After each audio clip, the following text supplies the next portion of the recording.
Interesting. The thing that adds up with it being part of the guy's past is that it's an old antique rifle, and I'm sure one of his old war buddies would have something like that in working condition. What's this? This medicine cabinet is full of wares. Sheets of pills, haphazardly stacked, one on top of the other. There's also a toothbrush somewhere in there.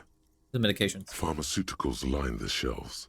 Sheet upon sheet of pill bottle next to pill bottle. Acetylic acid, APAP, eye drops, blood thinners. Got the collection here. Anything of note?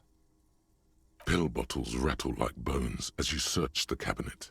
Paracetamol, histoperidol, something in a foreign language you can't read. Behind them, an unusually shaped nasal spray. Its label reads, Nacra. Nacra? This is used to treat opioid overdoses. Always handy to have around. Nacra, opioid antagonist. Interesting. That's used for diamorphine overdoses. It's been used quite a lot. Among some foreign, probably Messinian or Gotwaldian, marked red blister packs you find. What do you find? This is going to take a little know-how. Electrochemistry? I think I have something that helps out with that. I think I do. This medicine cabinet is stocked a bright orange bottle with peptide stamped on it, in sunny, happy letters. Jackpot, baby. That's the stuff you're looking for. Your palms begin to sweat just holding that little plastic container. So exciting about this orange bottle. It's speed, man. Oh, Just what you were looking for. They call it dextroamphetamine and talk about psychological disorders. But what we're seeing here is some scientifically advanced trucker speed. Lieutenant, I also see a brand called Peptide. Peptide, a euphemism for pharmaceutical amphetamine. Prescription speed. The fuck are you waiting for? Let's get super fucking preppy. Close the cabinet. Not happening. It's always good to see you. Something in her demeanor has changed. She's tired, consigned to her fate, to being here with you and what's to come. Party Boys told us what really happened. I understand. Just like that. No resistance. Her shoulders are slouched, her feet long and straight. You don't look surprised. You were expecting this. I knew there was a chance you'd get them to tell you. It's what you do. You're the police. For what it's worth, I'm sorry for wasting your time. This is good. Clear the air first, between you two.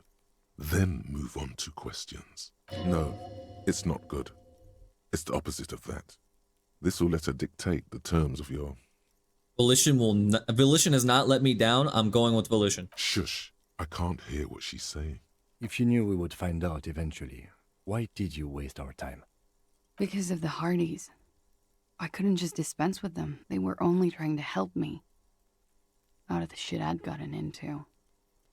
So he wants me to clear the air, but Volition says no. Well, that's an explanation. There is more here, miss. You're right. There's more. Oh, okay. More? You answer to the coalition government, and by extension, the moral intern. Briefly glancing over her shoulder to the sea, as she's done time and time again. A grand expanse of water reaches over the bay and to the horizon, wine dark in the evening light. Lies beyond it. The Pearl, the Muindi Isola, the Occident, and then Orania. The old, old world. The way you're looking over your shoulder, you're afraid of the moral intern. You share a database with them. You send people to their courts. What's going on? What did you do? Just business. But bad business for some people in the moral intern. If I show up in your records, officer, they will find me. They will... What happens if they do? They will kill me, sir. If you file my name, take me in for questioning, enter me into the moral intern mill, well, then I'm fucked. For nothing. This murder didn't have anything to do with me. Here we go. For once, you seem to have her off guard. Yeah, Volition, yeah. I'm with you, buddy. Actually, this murder did have a little to do with her. What did you do to have these people after you? It's not nice, but it's not illegal. Not here in Revachol. or even in Orania. What exactly did you do? Industrial espionage. I joined a business collective with the intention of betraying them. I did my job well enough to be asked to do it again. Spy! With a bigger company. The kind you really, really don't fuck with. I took their ledgers, 2 decades worth of accounting. Volition was on the money, dude. I need the names of the companies involved and who hired you. The job was Lou's County Savings Bank. They sound small, but they're part of the Lou Scott conglomerate. That was the second job. The first was some printer company. You wouldn't know them. As to who hired me for the job, I don't know. But they're after me too, along with Lou Scott and their friends in the MI. Once you're done in the competitive intelligence circuit, you don't have allies. You're radioactive. Laws cap. These people engineer financial disasters in second world countries. The conglomerate also includes the Bank of Consecration, Airberg, and the popular Papalolo line of dairy products. Apololo. Yeah. Papa fucking Lolo wants to kill me. That's a lot of shit you've gotten yourself into. It is. Many people lost their jobs. Not just C-suite. Ordinary people. What I did to get to accounting, a lot of people got hurt. But that's just more of my shit you shouldn't have to deal with. You're solving a murder. So, you've got people after you. Mr. The guy that got killed probably has people after him. Ay. What happened here the night he died? We were there. Together. In bed, I mean. Tell me exactly what happened. Okay. He was in Here a we go. kneeling position. He had just entered me. I was on my back, looking at him. I heard the window behind me shatter, and I turned to look. There was a hole in the glass. I turned back to him. His eyes were looking through me, and his mouth was open. Dumb. I could see. I could... Her chest rises and falls with each word. She keeps herself together. I knew he was dead. Oh, shit. Before he fell down on top of me. Jesus. Damn. Then what happened? He was heavy. I pushed him off and he fell to the floor. There.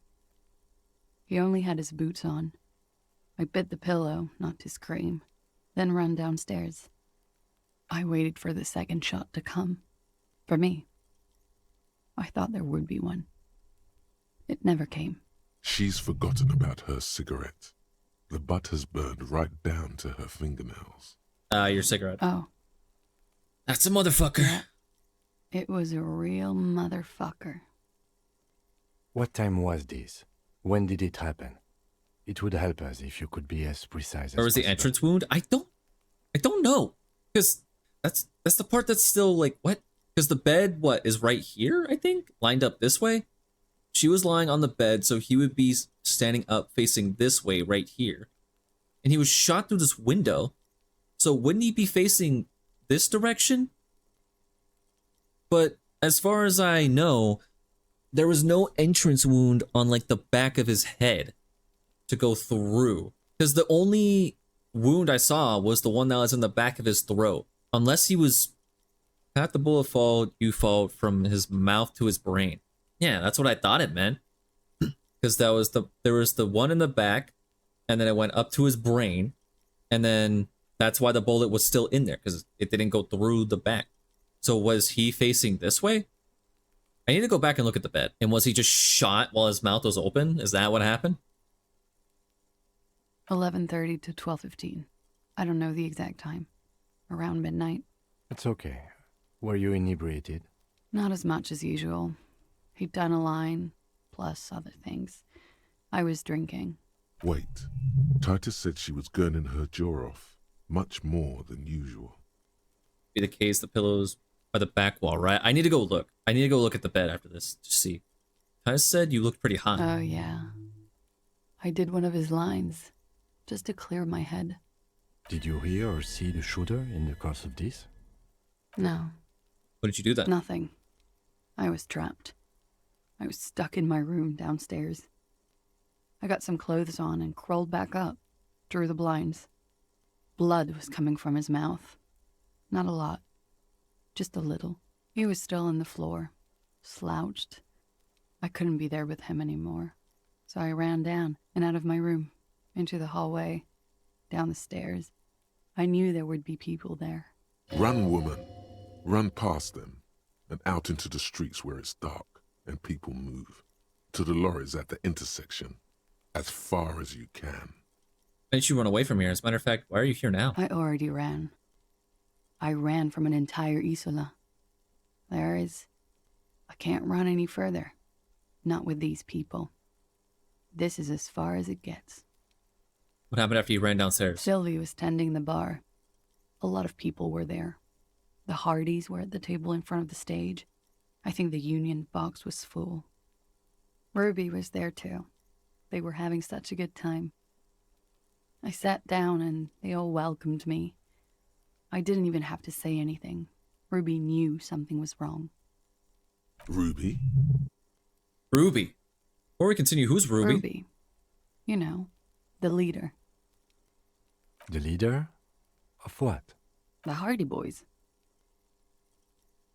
The leader? I thought Hardy was the leader of the Hardy Boys. Well, nominally, yes. Ruby's the one they go to when things happen, like Oh. things they need taken care of. She's the organizer. This Ruby, in her phrasing, is entrusted with great power. She trusts her.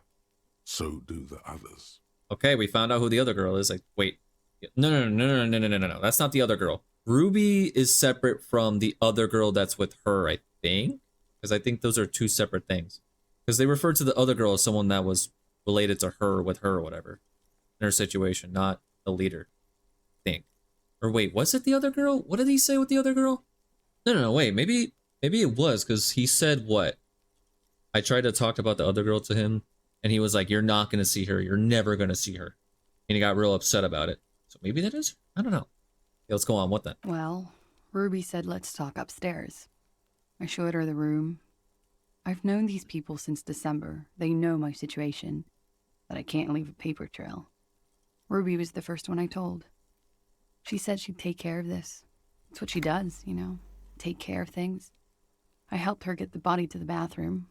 We used a belt to pull him up under the shower, to keep him upright.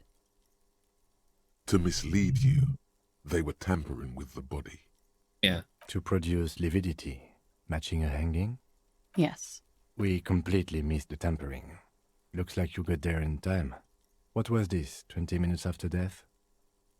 Oops. About 20, yes. Ruby explained it would make the blood... You know what he does. I missed it? Really?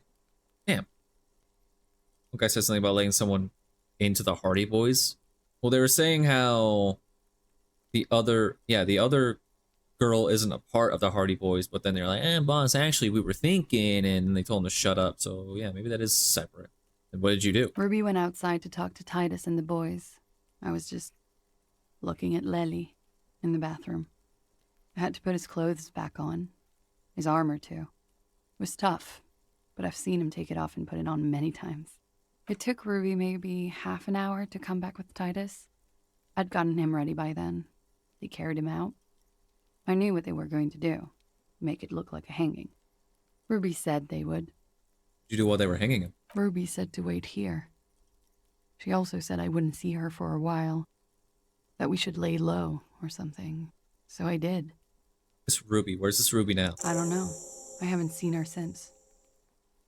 We will need to take this question to the Hardy Boys. Interesting. Why did this Ruby go through so much trouble to hide something someone else did? Look into this later. What are you doing? Oh, shit. Coming up with a theory. She said Ruby knew something was wrong before she said anything. How come? It was loud downstairs. She couldn't have heard the shot. It is ominous. You already coming up with theories that put the blame on someone other than Clausia. Oh, they're fighting again. Logic okay. Logic thinks maybe Ruby was in on it or knew it was going to happen. Volition says, bro, stop trying to put the blame on someone else other than her. So Said Ruby knew something was wrong before she said anything. How come? Wouldn't have heard the shot. Does make sense. Okay. But I mean, but Volition hasn't done me any wrong so far though. That's the thing. He's been my boy right now. He's been on the mark. But this sounds interesting. When it happened, did you hear a gunshot? When he was shot? I may have. I don't know. I couldn't hear anything over the glass exploding. The gunshot wasn't that loud. This is something to keep in mind when assessing the distance of the shot. Yeah. From really, I mean, it was with a rifle. Did you kill? Wow. The people after you have killed him? Oh, could the people after? Yeah, after you've killed him. That's the first thing that went through my head when I heard the glass break. And? I thought they'd found me. They've killed him to punish me. All last week, I've tried not to talk to anyone or be seen with anyone so they wouldn't be hurt. I've come to understand, however, this is paranoia. What happened didn't have anything to do with me. I mean, yeah, why would they shoot him if they want you dead? Either way, something to consider. We can't go after Loose Cap. Not yet. There are other, saner leads. I don't ask you to, Lieutenant. If there's one thing I know, it's that you'll get nothing from there. Why'd you call the cops? Why'd you call the cops if you're hiding? Because I'm an idiot. Which is an indicator of truth. Idiot. She's nothing of the sort. You have us believe, but you're not. I think so. Why'd you do it? You have to understand, the people around here, no one was making the call, and he kept rotting. And then they picked his clothes off, and that little fucker threw stones at him. Her jaw is clenched. Her throat moves. It takes all her strength not to cave in and sob. Once. Just one time. He kept throwing stones at him for 3 days. I could hear the thud. Thud. So I called you.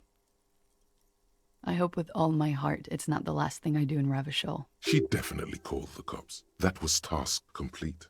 It could not have been a lie. That is impossible.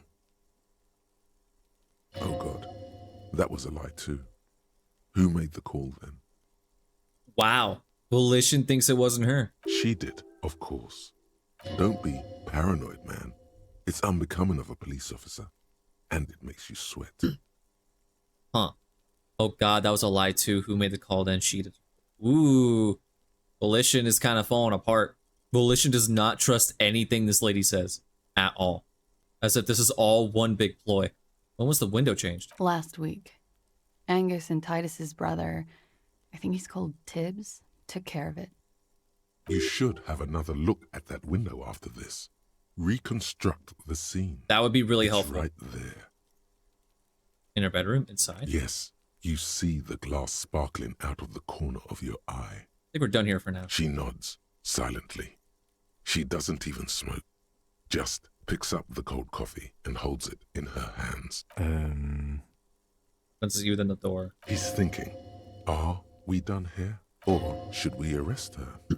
She's a flight risk and she lied to you. She should be taken into custody. No, that won't be necessary. Just leave her alone. She's been through enough. She doesn't need this police brutality. This guy won't budge. You have to wake Multiface up, forcefully, if you want to continue pushing her. In God's name, wake up. Manipulating your skill set, the love that did him in, lied about making the call, discuss secret route. Well, let me say first. Oh, wait, hold on.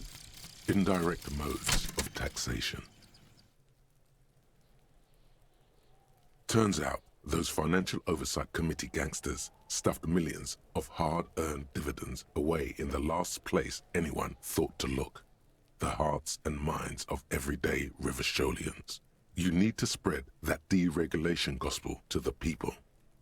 Tell them about that foreign fair tax. Preach that 98% gross burden. Preach it, preacher man. Set the brothers free. Taxes are racist. Taxes are racist. Ultra liberal dollar gets you +1 real. -1 empathy. No! That's so funny. Oh man, that's hilarious. As you look back, you think, so love did do him in, after all. I was right. If it weren't for her, he would not have been there. The shot would not have connected with his soft palate. What is communism in this? You do not know. A wind of needles. Airships flutter in the stratosphere. How do I know all this then? Who knows? It's getting cold out. You should go. Looks like love did him in after all. She's silent, holding on to her coffee mug. No vapor rises from it. It's cold. Remember this silence. The lady is dangerous. People suffer around her. It appears this one has not been entirely corrupted. This may help. This may help the others see. Say nothing, let her answer. Yeah. I'd like to think he didn't love me. Or that it was chemically induced and not real. Why? Easier that way. Was it real? I don't know. There's a nod. The smallest of nods. It killed him. Or was it communism that killed him and love that did him in? That was sad. Taxes are racist. The biggest bar this game's ever spat. Even the Joker's rated taxes? Yeah, taxes I are was no joke. just thinking. What a In nice God's day name, for wake up! questions. Who? What? Dear God, you've been lied to. Wow, really? She could have killed her lover and lied to everyone. She's not candid at all. She's smoke and mirrors and willow wisps. Thank you. She probably didn't give you her real name either. Why would she? Arrest her immediately before she further entangles you in her web of lies. Take it easy. Don't overcompensate with this course correction. Ask questions first. Yes, start at the top. Choose at the bottom. It's how we've always done it. No rush. See? Kim, why have you not arrested her yet? There may be grounds here, at least for an extended detention. A little whimper. The young woman hears you. She's looking around. You know, I think you didn't make that call to the station. I did. What is this? I called your desk or whatever it is. The numbers are all over town. Call 8-100-2 for emergencies. There was an older woman on the other end. It sounded like she was smoking. She took my complaint. She coughed. That is the emergencies desk number. Anyone could know that, sire, by looking around and calling the desk. I don't believe a single word she says. What time did you make the call? Thursday night. It was late, sometime after 12. It checks out. Say nothing. She stands before you, holding her back very straight. Your real name isn't that. I agree. You wouldn't give us your real name, not when people are after you. Okay. Okay, what? Okay, it's not. I knew it. You log your work every week. It's all transmitted to Common, sir. I couldn't just beg you not to enter my name. So I lied. Like I lied before. Like I did at LCSB. I have to lie all the time. I'm so tired of it. It's passport bullshit too? That passport you keep hidden? No. It's submerged in a plastic buoy on the coast, in the reeds. It just doesn't say Clausia Amandu. There it is. It says Anouk Mea Smith. Falsified documents? Passport and visa. Given to me by my employer. I can't even use them. My employer probably leaked the name, Mea Smith, to hurt me. Took drama a bit? Yeah, poor guy. Now he's finally on the right track. Why would they do that? I didn't show up to a rendezvous. They don't take that lightly. I didn't show up because I was afraid they'd do something to me.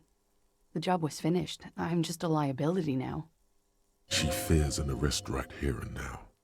This has been an awful turn of events for her.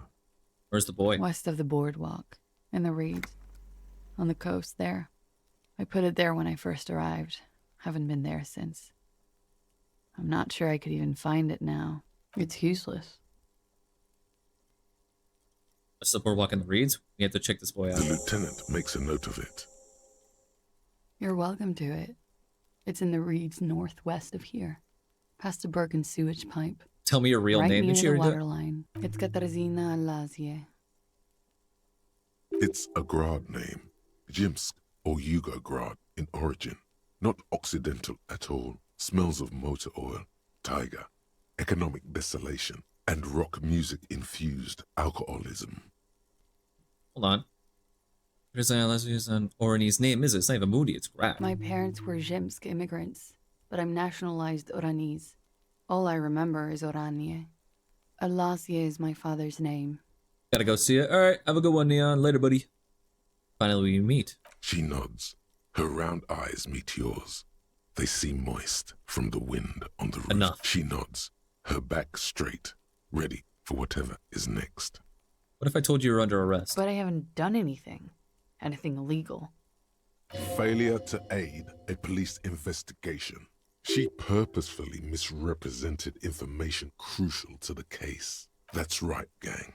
Stern and merciless now. Stern and merciless as we reel her in. Failure to aid a police officer, you waste our time in a time-critical The investigation. lieutenant produces a pair of handcuffs. Please, no. I think I know who did it. Who shot Lely. I can tell you. I can help you. What do you know? Do I even trust her? What do you know who shot him? Let's ask her. She's silent for a second, as if looking into herself for certainty. Then, in a hushed voice, gearing up for this betrayal is hard for her. Ruby. Why do you think it was her? She has this thing for me. Ever since I met her and the boys downstairs. She's been pretty frank about what she wants. And what is that? Sex. And more. I made the mistake of confiding in her. I told her I was on the run.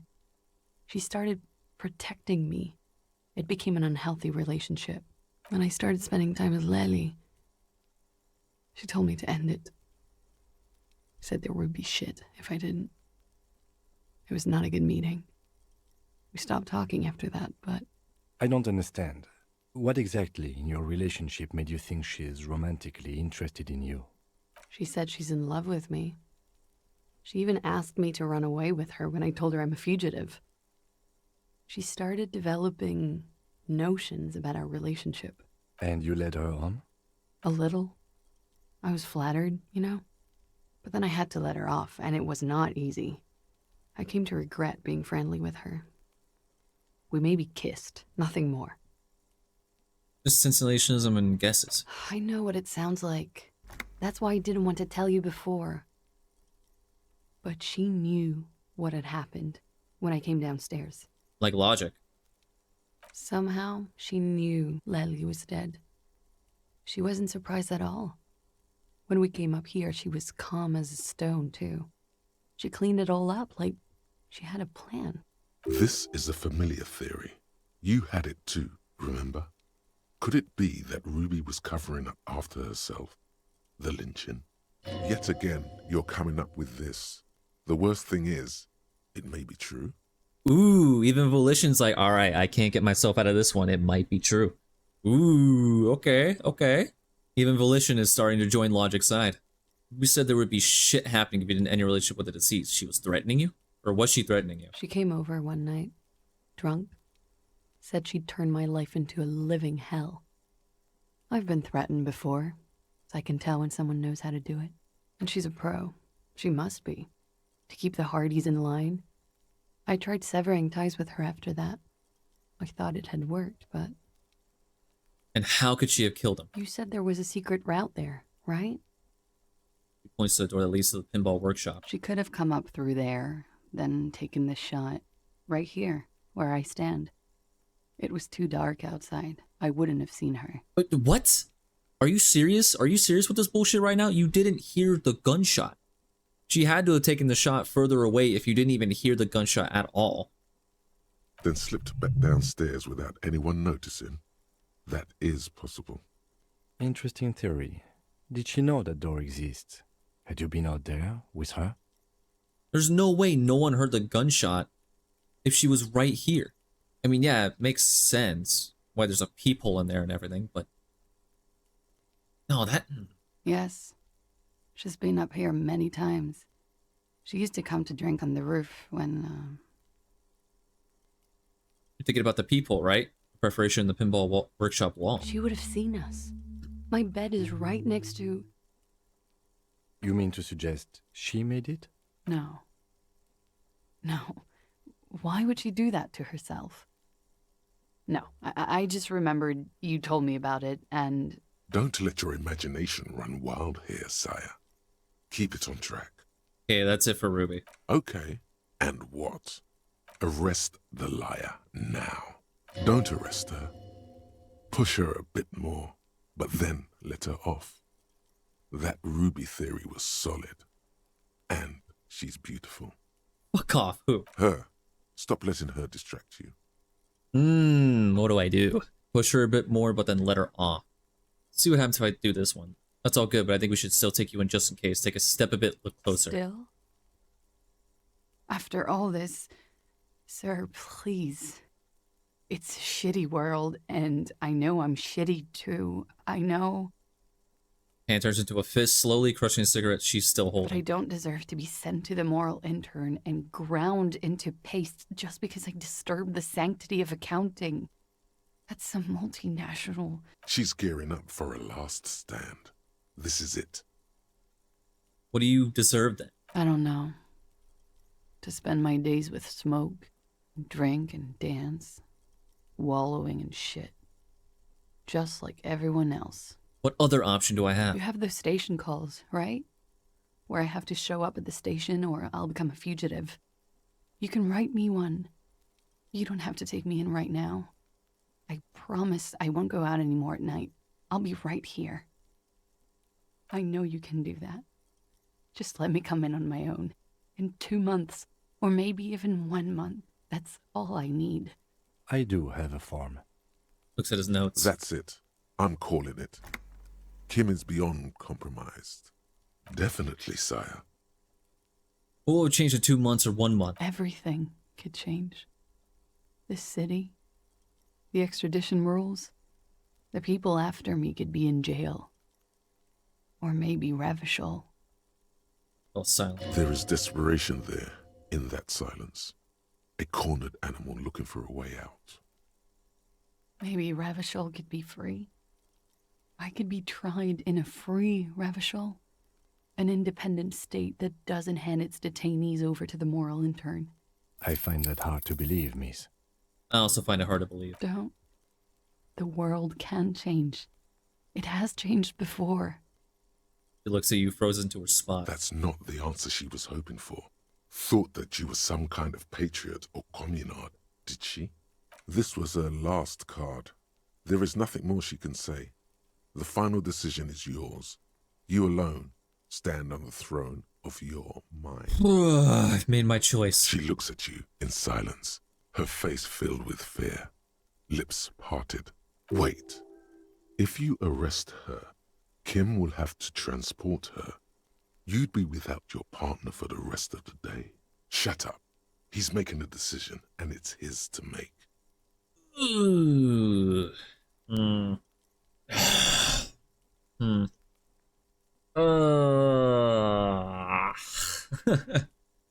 The fucking the goody two shoes in me wants to pick the second option,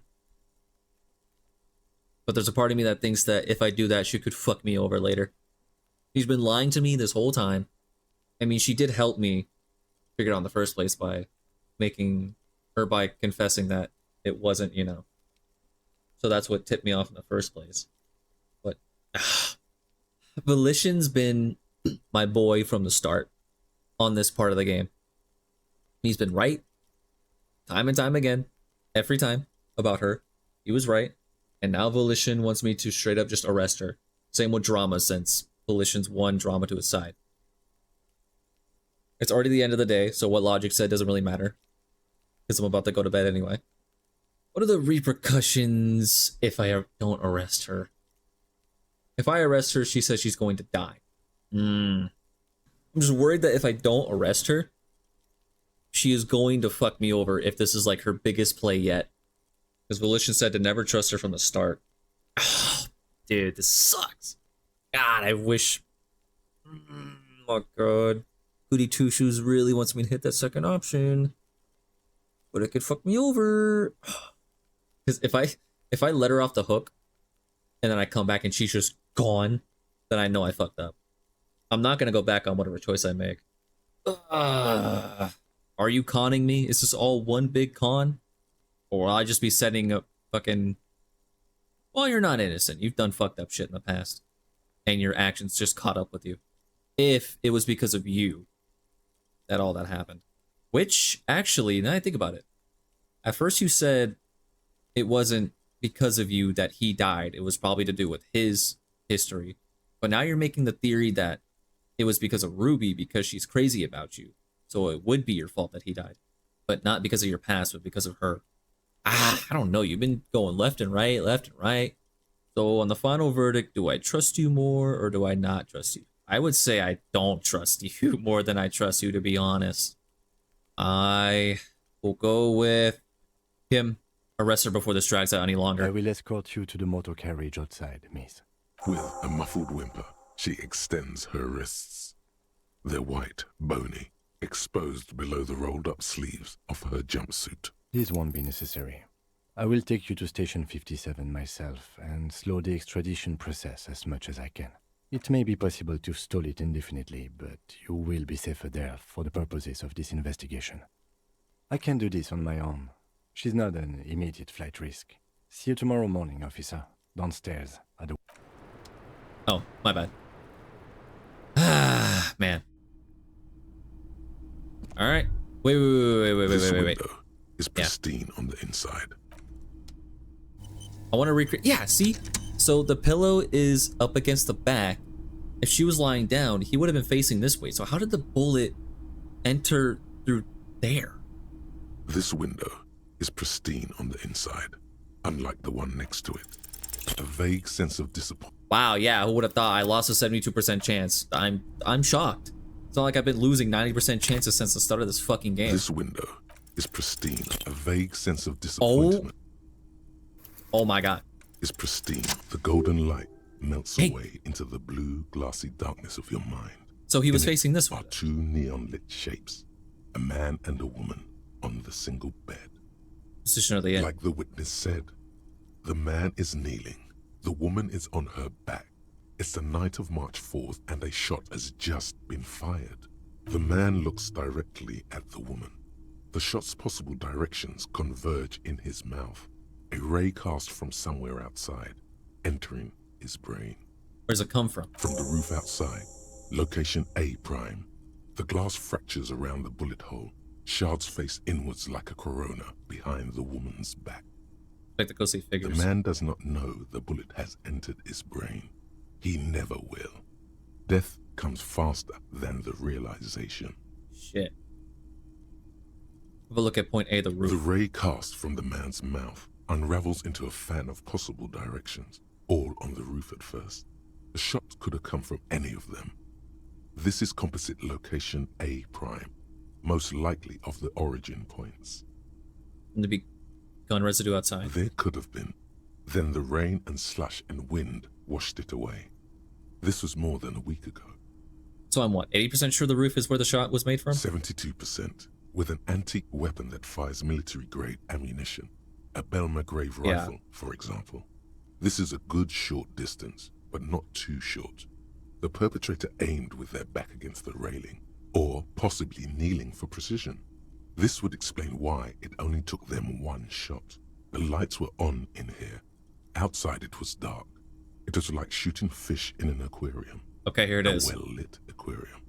The victim opened his mouth to let the bullet in. Neither of them would have seen anything outside in the darkness, too busy with their own bodies. The shot come from inside the room, a closer point. Point X would contradict the woman's testimony, rendering the entire proposition void. These figures would be wiped out, detective. I was wondering, could they have set all of this up? Like the entire being, shot through the window is actually just her who shot him. Are there any arguments against A prime the roof? None that you've found thus far, but that doesn't mean there aren't any. Could there have been another point of origin further away? That's a 28%, yes. In this model, the shot could have come from a greater distance. Nothing excludes the possibility. Should we extrapolate to include every possible point of origin in Martinez? Sure. You would need a map for that. A map of Martinez. I got a map, Your Martinez. voice alone rings in the room. This visual forensics ability doesn't dispense shopping tips. In the bookstore. Thank you. Interesting. Okay, I'm gonna go. Shit, that means I'll have to send him out. Oh, I also gotta meet up with the guy. Fuck me, I got a lot of shit to do. Oh wait, I'm kind of curious. Just dragged her away, huh? Stone cold. Didn't think you had it in you. Didn't have one of me to arrest her. Yeah, you ruthless son of a bitch. I certainly didn't have it in me. I always let the pretty ones go. I'm soft like that. Yeah, like when we let old Clancy's widow walk. Oh, Denise, the diner girl. The milk rack on that one. Can't say I wasn't sad to see her go. Our Clausia there. Her face when your friend walked her out. Goddamn. Hold up, her face would have looked. Like she was walking to the gallows. He avoided looking her straight in the eye. You would have too. Normal thing to do. She was a flight risk on a con. Yes. Normal. Nothing to do about it now, I guess. I just hope she can game her way through the system and come out the other way. Don't think I forgot how I specifically let you know how I felt about her arrest either. Now, what do you want? Talk to her. Now I need to talk to Ruby. Why? On a level with you, she's the next link in the chain that leads me to Laylee's murder. Sounds like you're making her a suspect in this. Not on my watch, you're not. Ruby's one of us. We're not gonna throw her under your moral intern steamroller. Fuck that shit. And fuck you too, moral Wow.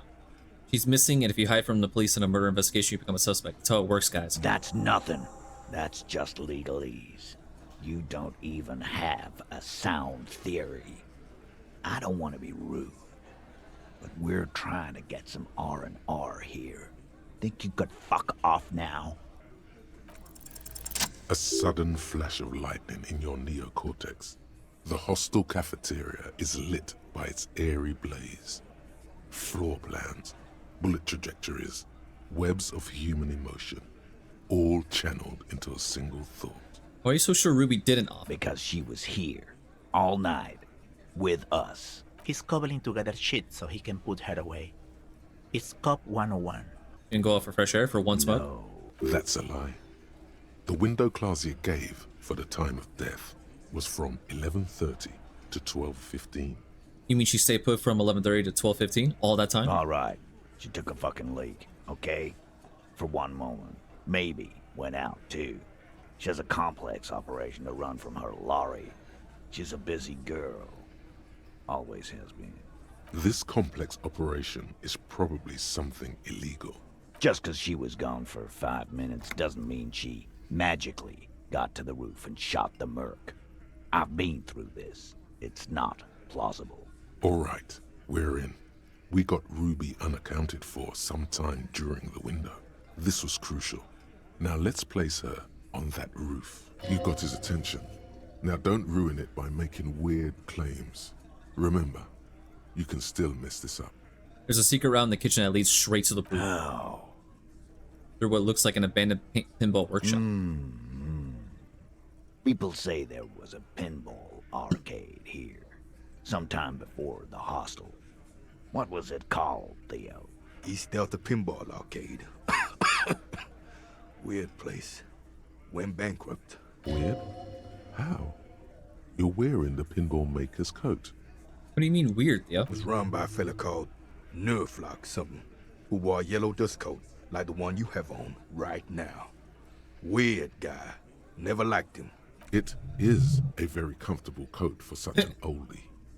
Okay, but how'd you get up? There's no room for a staircase in this building. Or an elevator, for that matter. Elevator's on the outer wall of the building. It's an old dumbwaiter used for moving pinball machines up and down from the workshop. And how does she come into it? Ruby could have gone up, shot him, come down all under 7 minutes. That's quite the theory. We need to have a look at that secret passage, boys. I'm on it, boss. Right? It's a Whoops. dumbwaiter, not an industrial lift. How about I go instead of... On a boss, right when the law clears, me and Angus are going up there. Just now. You got something else to back this route up?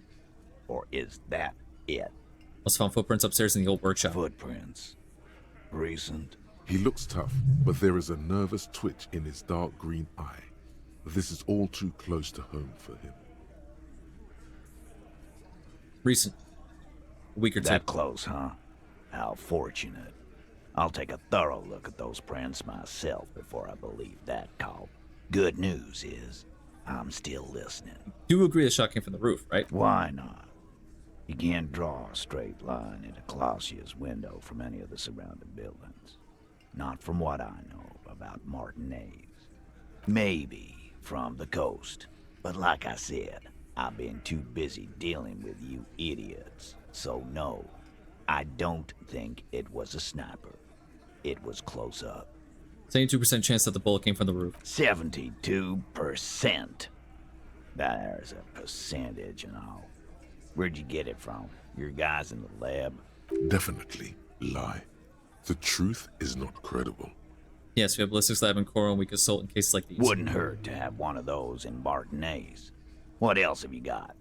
That puts her on the roof. What's the winch up back on the outer wall of the world? I've seen the winch. I'm not blind. You saying it's part of the elevator she used to get up there? That's right. That's one mystery down then. An architectural mystery. Doesn't much concern Ruby, does it? There are pinball machines in the workshop still operational. Right. What the fuck does that got to do with Ruby?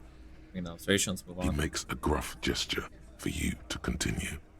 Have we firmly established Ruby could have had access to the roof where the man was shot? Firmly doesn't go well with could've. There's a route to the roof. Me and the boys need to check it out. That's what we've established. But a route does not put that bullet in his head. A gun does that, and Ruby doesn't carry one. Phase 2. Murder weapon. Get a gun in her hand. If not that, then at least a shadow of a doubt. In the shape of a gun. I have analyzed the bullet that killed him. It was Jack. So it had to come from a breech-loading rifle. Military grade. Not even you militia monkeys have those. This goes against your short-range theory. If the murder weapon was military grade, how did Ruby get it? Just because it's rare doesn't mean you can't get it. Calm. That's exactly what it means. That wasn't strong. Yeah. Just a small 28% chance. There are weapons like these just lying around Martinez. That looks antique. A Belle McGrave. It's inoperable. Where'd you get it? There's a seller under the bookshop. It was hidden there with others just like it. Also inoperable? Yes, but there were so many. 20, about maybe 30 God rifles. damn it. We need to close that dump down for good. That's a goddamn breech loader, too. Find one that works, and you got a military-grade weapon that shoots jacketed ammunition. He sees it. This is coming together. He must. Time to really close the deal. Show them the bullet. This is the bullet that did it. 4.46 millimeter. The Bell McGrath used the same caliber. The blonde man looks at the mushroomed Deathbringer in the evidence bag and says, Yeah, the bitch is jacketed all right. 4mm too. Whoa. Well, goddamn. It's not proof, but it's a possible murder weapon. Close to her. Too damn close. You have been thorough. I'll give you that. Small 20% chance that shot came from beyond the roof. Yes, goddammit, I know what a 72% chance means. It means there's a 28% chance it isn't that. And 28% is no small chance either. it doesn't all have to fit. The chance is still way smaller than it coming from the roof. And he knows it. I don't think this is gonna help. So let's go.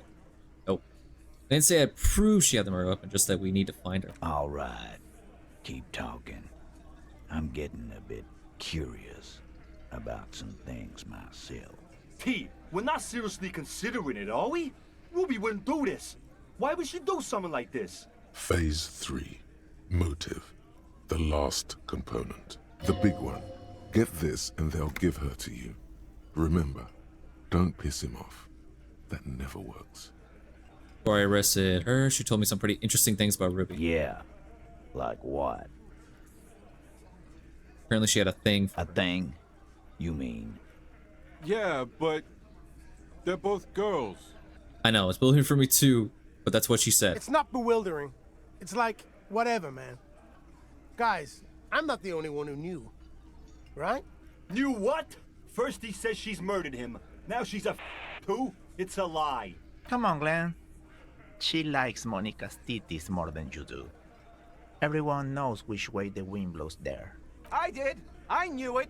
That's why she didn't fuck me at Fatty's birthday party. She didn't fuck you, 'cause you're 40, and you still live with your mom, Dennis. Damn. She said she made events on her, she thwarted them. She also threatened her to end her relationship with the deceased. This is some sordid shit. It's also the kind of garbage our Miss Aronier puts out to cover her own ass. She did tell us right before we arrested her. Tell us right before we arrested her. Figures. But that Ruby is queer as cabaret, now that I start thinking about it. So there is some truth to it. And that's okay. Some are queerer than others. You can still be a Hardy. But if you bring your own personal shit into our outfit, If that's the case, then it's not right. But it's not the case. Right? There are many pieces that fit together that way, Eugene. Face it. When she came downstairs, Ruby appeared to know that something was wrong. Nah, man. That's just Ruby. She's got shit under control. That's her whole thing. That's why she's so good. Plus, man, it's like female intuition. You know, women talk to women. Which is sort of why we need someone on the team who they talk to. Yes, female intuition, that's what it was. You're right, Eugene. Yeah. He knows he's avoiding the more serious implication. And so does Titus. It's not why did she kill him, it's why did she organize a cover-up. and I suppose you have a theory about that too, cop. Could have just been covering up for herself, Titus. Like fuck she was. It's her idea, right? The hanging? She had, like, a fully formed plan and shit. Right when she came back downstairs. Really, Shanks? Claudia wanted to talk to another girl, that's all. She was just the first one up there. I could have come up with that plan if I'd have been first. Time for a logics demonstration. Eugene, let's assume you killed him. He scoffs.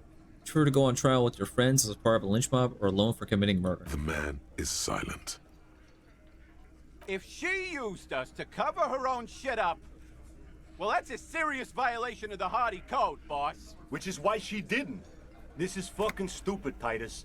This and the queer thing, all of it. Why aren't more of you defending her? This is fucking stupid, Titus. Glenn, I thought the same thing when she skipped town and left us in this shit. Oh, so he didn't rule her out completely. And she skipped town. This is good. Titus, you have to see it. Things don't add up. I need to talk to her. Silence. He looks around the room. The old man in the corner nods. A very small nod. And a trickle of tobacco spit on his lip. This is the only option he cares for. Need opinion? Yeah, I see it. There we go. There's one more thing I've been wondering about. Ever since you asked me where she is. Add it to your list of suspicions, if you want. I don't know. I don't know where she went. She just got up and left. Got real scared, too. Wouldn't tell me where. However, hard I asked. Wanna know why? Why? She was afraid I would tell you. Wow. Maybe she was right. By now, I probably would. You think she knew I'd find evidence against her? Perhaps. Ask her if you find her. It won't be easy, though. She made sure of that. When did she leave? Friday afternoon, when you first arrived. I got word the RCM was in town. Then she came in to see me. Told me she was leaving. That's when we had our little conversation. Oh, she's scared of I told you. You. me as in the RCM. No, you. As in the cop with the sideburns and the disco clothes. Me. How can I forget? You and I are going to dance in the moonlight under 1 billion stars. You know, when I first saw you limping here, I thought she was paranoid or sniffing her own supply. But now I'm not so sure. What's the Ruby tell you about me? She said you have a funny taste in clothes and that you won't stop. Won't stop? Until you have something on her. She said she's heard of you from Jamrock. Really? That you're a human can opener. That you play suspects against each other. Open them up. Like cans. I really have that kind of reputation? Fucking hell. Titus, did he just... Open Angus up like a can? Yes, he did. Now, we can whine about it. Whack him. Or we can go on with our lives. I'm having a go on with our lives kind of day, Al. How about you? It's not an actual question. Silence. He nods. Anything else? Anything? Yeah, there was something else. She wouldn't tell me, though. I could see she wanted to. It was burning on her lips. This caught Titus. This caught Pete. But she was too scared. Because you talk to everyone a part of my division. They all think I'm a fucking clown. But this chick knew I was a goddamn, like, amazing cop or whatever. Would hunt her down. Wouldn't stop. Any clues on where Ruby went? She's not far. We know that much. She didn't take her lorry. So, she's on foot. Good fucking luck, man. She knows this place like the back of her hand. You'll never find her. Yeah, Al. And we won't either. She's not really a hardy candidate anymore, is she? She's not, Glenn.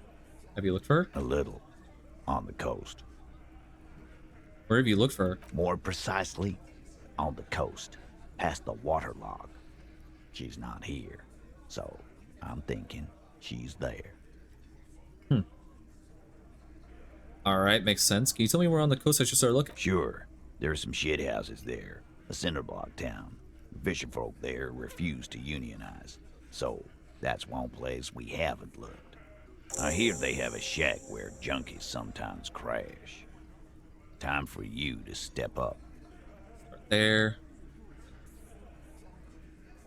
But there, one more question. What does Ruby look like? Boyish. Hair's red. Dyed. She looks like a Lowry man. It's not, but it'll do. And then, go! It'll have to. Shake it. His grip is firm and reassuring, like holding a piece of unpolished granite. Not just granite, tightly packed RCM sergeant material. You should be a cop, Titus. When are you gonna get it through your dumb head? I already am. I just wasn't sure you were. And he still isn't. People aren't afraid of good cops in the way Ruby was afraid of you, he thinks, then turns back to his men. Huh. Like in this horrific tie. Fucking tie is stupid.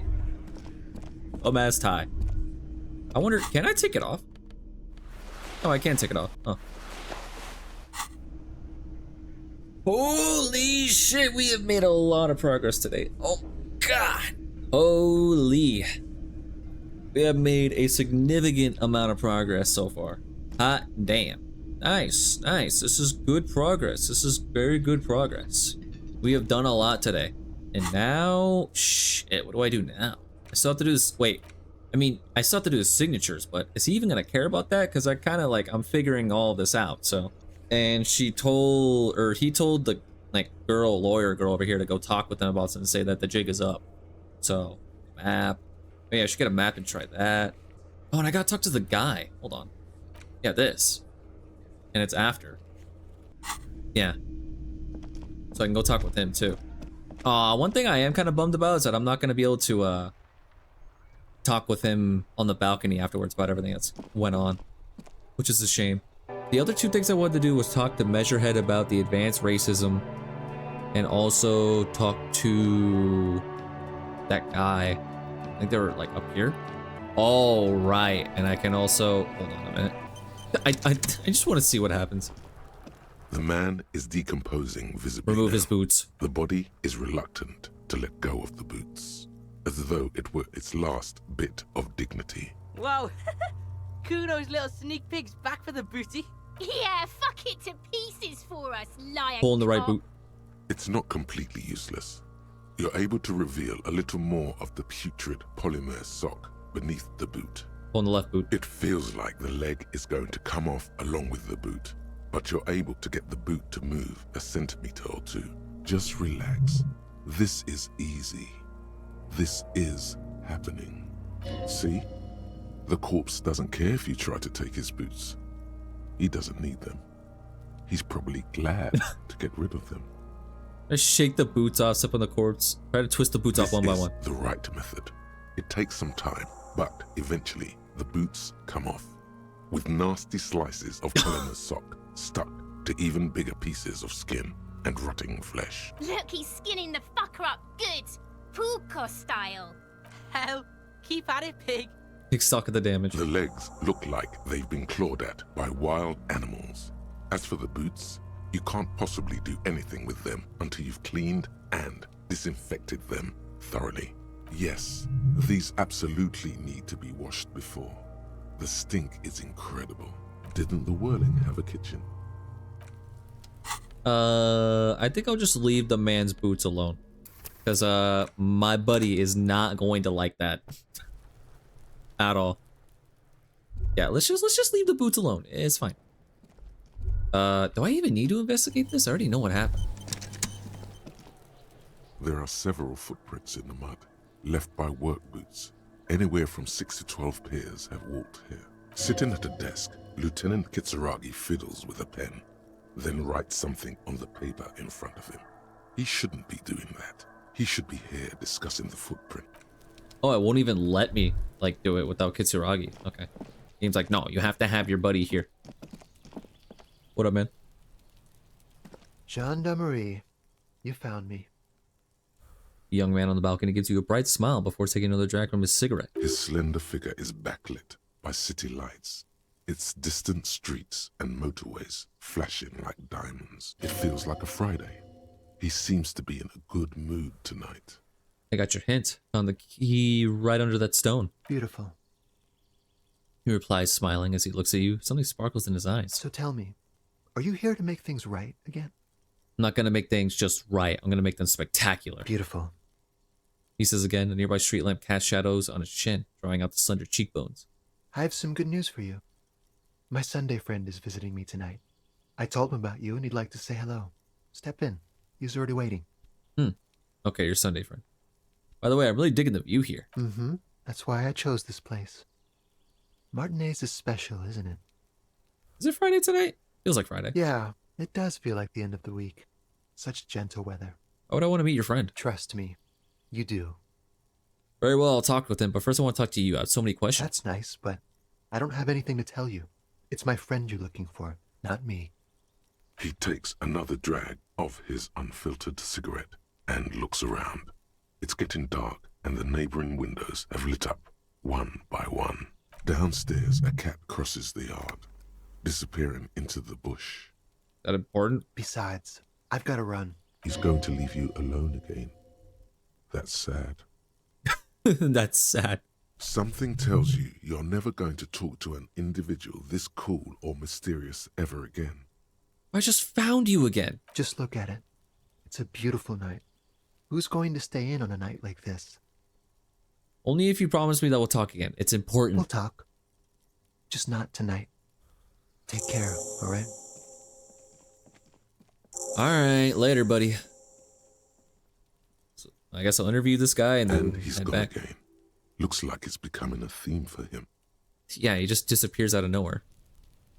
Wait, he talks to me, gives me some useful information, and then leaves? Ada? All right, let's go talk to his Sunday friend. All right, what's up, man?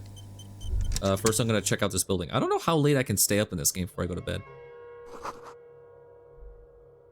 Quarterly Business Magazine. Empty ashtray. I don't know how I saw that through the wall, but you know what? Dishes soaked up in the pot. Fires from parties. Days open for lectures of local university. A hat. Bed. Buckets of pan on the floor layer. Old newspaper. Blah, blah, blah, blah, blah, blah. And it's perfume. A robe. Wow. Ada? Reminds me of Ada. That looks fucking awful on me. Oh my god, put this back on. Holy shit.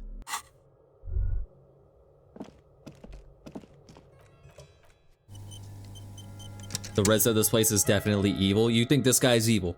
The resident of this place is evil. You think that's what's up. I think that's what's going on. Also, did I have anything researching? No, I didn't. Oh, there we go. I could figure out when I was born. That takes 7 hours? Just to figure out how old I am? I don't really remember what this one was, but sure. Research that. Alright, now let's talk to this dude. What's up, man? Officers of the Revachol Citizens Militia. Man in business casual removes his cufflinks. You shouldn't be seeing him in an intimate setting. For some reason, you feel this man is your superior. Superior, but he's not in the command chain. His hands are clean and well manicured. This is a man who knows the importance of appearances. My name is Charles Vildrouin, and I am an official with the coalition government. I work for the Institute of Price Stabilité on assignment from Sur la Clé. I heard you talking to my friend outside. Very good. Super. I am here to assist you in any way possible. Ask me about the hanging. Right. No, first ask an innocuous personal question to get the interview off on the right foot. Yes, make it clear you're the one setting the terms here. Before we get... First, I sent innocuous personal question. Okay. Before we get to that, tell me where you got this beautiful silk robe from. Oh, we got it from an atelier in the East Delta Commerce Center. Personally, I think it's a little culturally insensitive, but the material is great. Sadly, the shop is now out of business. That's really all I can tell you about it. Towards a little rooftop from his fingers. Cold air sweeps in from the balcony. That didn't work at all. Awesome. Wow, he really fucking... You actually witnessed the lynching? I'm sorry to say I did, officer. He didn't see the hanging. He saw the little show staged by the Hardys. Let him talk. He may know more than even he knows. Start from the beginning, if you don't mind. Officer, it's very difficult to describe what I saw that night. It was so surreal to me, like in a play. He holds out his hands and blossoms his fingers, like a drama teacher setting the scene. Meaning it was terrifying? No. Wow. I mean, it was so strange. I could barely believe what was happening. I was on the balcony when it happened, getting some fresh air. I remember that first they came in, carrying what looked like a body. And then I saw all the surrounding windows go dead, one by one. That's when I understood. I should not be seeing this. Thank you, sir. I think we got the picture. Anything else stand out? Only that there were about 8 or 10. I couldn't make out anything. It was so dark. And it was quiet. Quietest lynching I've ever heard of, let alone heard. So this would have been useful to, hear about beforehand. But I suspect you knew that already. I can't say I'm surprised. The fine reputation of the men and women serving in the RCM is well deserved. I'm still wondering why Ruby is, terrified of me, though. Doesn't make sense. How the hell? Why? Everyone in my precinct treats me like a drunken idiot, but Ruby, for some reason, is terrified of me and knows me somehow. It's official like you doing a Martin Hanks. The coalition is only looking out for the price stability. Inflation is a killer, like a heart disease blocking the normal circulation of the economy. Oh, it must be controlled. The economy impacts the entire international community, which is why it requires international oversight. Okay, but what are you doing here in this apartment? Well, I'm renovating it. It is an interesting project. The building used to be a 12-story skyscraper before the cannons took the top 4 stories off. This, of course, happened when the coalition forces landed here. You could say I'm undoing some of the material damage the international community caused when we arrived here. I'm gonna be honest, I don't care about your business talk. Let's talk about something Whatever else. you wish, officer. Tell me about your friend. Ah, my friend. My friend is a good young man. His family immigrated here from Kedra, and life has not been easy for him. But he understands the importance of education. He has taken his future into his own hands, and that's all that matters. What do you mean? That it's never going to happen. They entered negotiations in 21, and it's been pending ever since. What's this EPIS thing you keep talking about? EPIS is a very special program developed by the Moral Intern to support certain Occidental nations. It began as a unified system of weights and measures, which proved to be a wild success. Nothing but kilograms and centimeters as far as the eye can see. When we start talking about this kind of shit, I just feel like I'm playing Metal Gear. God, yes. Sweet standardization. The backbone of rationality and commerce. It was such a wild success that we expanded it into an economic union for the processing of steel. Another success. And between you and me, the Moral Intern feels emboldened by this success. Emboldened to take EPIS to the next level. Okay, but like, what does it stand for? Why? It stands for progress and stability, like the Moral Intern as a whole. No, what do the letters stand for? It's been such a wild, extraordinary success thus far. We are very excited to take it to the next level. You don't even hear the words I'm saying, do you? A supranational political alliance. The United States of Occident. Is it going to be like this place here? You mean Revachol? No, it's going to have transparent democracy. Rochelle going to be a part of EPIS? It's one day going to be a candidate member of EPIS, sure. Except that candidate members never become full members, do they? You say that candidate members never become real members? No. Candidate members do become members. Why do we even have the whole system in place if they don't? It just takes time. Time and evaluation. If you're a cop legend, the Grim Reaper of criminals, maybe. Still doesn't make sense why everybody makes fun of me and calls me a shithead. But we were talking about my friend here, not politics. Yeah, politics. Honestly. Am I even gonna get anything useful out of this? I feel like I'm not. I think it's a waste of time. Whatever, I'm about to go to bed anyway. How did you two even become friends? How did any of us become friends?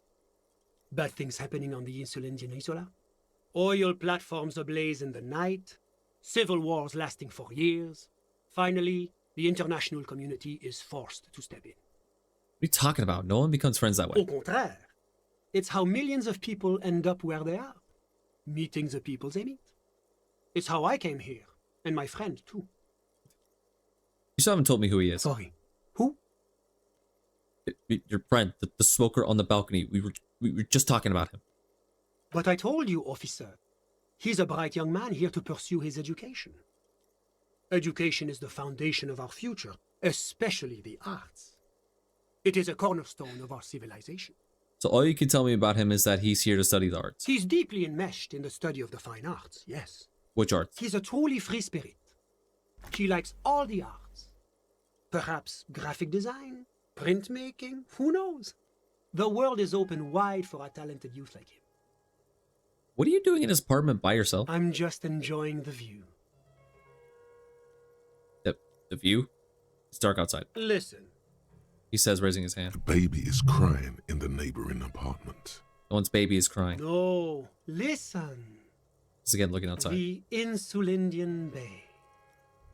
About it? This place used to be a luxury accommodation before the revolution.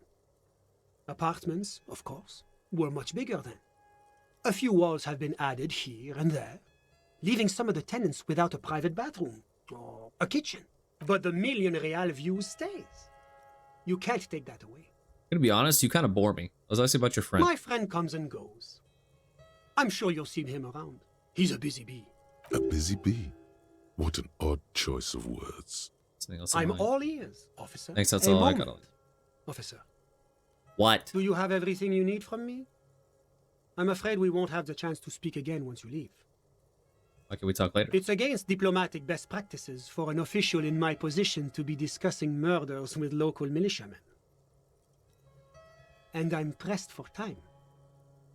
After you leave, I should be leaving as well. That's not the real reason he's so apprehensive. Men in his position shouldn't be seen loitering around in underprivileged young men's apartments in the middle of the night. I'm gonna be honest, you don't really seem like you're giving me much to work with here. Like, at all. And I feel like I've already gotten, like, most of my key information already. I don't think you're gonna give me much, so thanks for the heads up, but my work here is done. Of course. I'm glad I could help. You honestly really did it. I'm gonna head out now.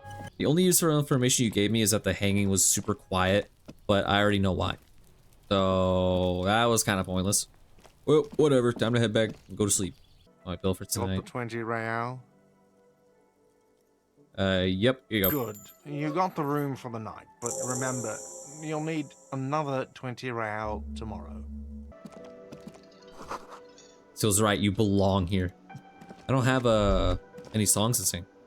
This is not the cleanest bathtub in the world, but it's cleaner than you are right now. That soap scum smell. It smells like life, at least compared to you. Yeah, let's take a bath. The bathtub slowly fills with water. The water beckons. Undress, close your eyes, and submerge. The water is only lukewarm, but still comforting. Like amniotic fluid.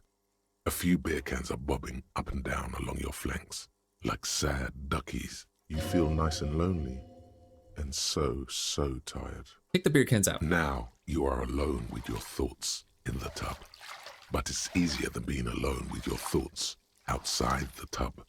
Finger in the tub a little. Your fingers grow pale and are covered with tiny whirls as the water cools. Imagine something. You see the corpse. You can still smell the cadaver on you. It's going to take more than one bath to get rid of that stench. Then, houses along a narrow street. A video rental. Darkness on the planet's curvature. The waterline recedes as you stand. You are cold now. Your clothes stick to your still moist skin. Can I do this yet? I don't think I can do this. The mirror hangs on the bathroom wall. 30%. It's barely covered in steam anymore. 30%. Face still. Yeah, it's not happening. Dude, I'm never gonna be able to get this shit-eating grin off my face. It's impossible. The bed is still cold from the broken window, and not too inviting. But it's yours. You've earned it. Go to sleep. And then... The bed is still cold from the wind blowing in from the broken window. The mattress creaks as you close your eyes and try your hardest to fall asleep. Nice, nice. Here we are again, my broken bud. The waves are coming, carrying you away. But you can't go. No, you have to stay. Always half aware of yourself. Limbic system, can you leave me alone for one night? Oh, nice. You're not cooperating, brother man. Why? It's your disgusting body. Even through your sleep, you feel a vague discomfort suffusing it. Your belly and your sides are unpleasantly tender. You wish you could curl up into a fetal ball of safety. But you cannot, because of the pain. That pain in your right side is your enlarged liver, by the way. As for your kidneys, you've really been compounding the damage lately. Yeah. My body's all kinds of fucked up with all the booze and drugs. And... Every cell in your body is moaning in agony, asking, what did we ever do to you?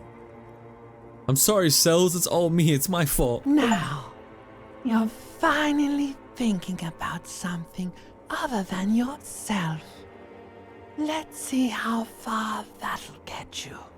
These are just my desserts. I will endure the pain with dignity. There's no dignity here. Only reflections of your body mass. Flashes of the day. You keep coming back to yourself in the mirror. But why? To admire all your accomplishments? You're just stuck here, in the half-world. Could try looking at other people.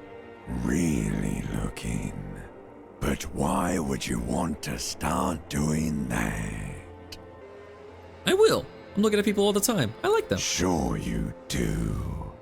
They're all so friendly, aren't they? Some of them are. Some of them are nice. Others are scared. At least they're interesting. Each one has a process just like yours, running in the space between their ears, full of secrets. People are beautiful, statuesque, parodies and tragedies of themselves. A great democracy of creatures. What do you think you're doing right now? Coming to some greater awareness? Look at all these lights, blinking in and out of existence. Thoughts! You're just pretending that you're asleep, even to yourself, while the world goes on without you. Let it. Let it. But it never seems to let you go, does it? Time to rise and wipe that shining sweat off as best you can. Gather your bearings. Rock and roll. Man, beating these fucking withdrawals is hard. They're on my ass every night. Ugh. Hey man, you good? Wow, we got work to do.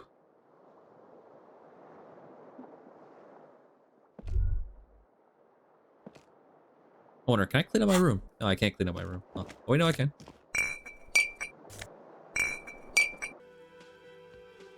Oh yeah, I completely forgot about this. Now let's talk to the scene. I want to know more about this pissing competition you mentioned. What's there to say?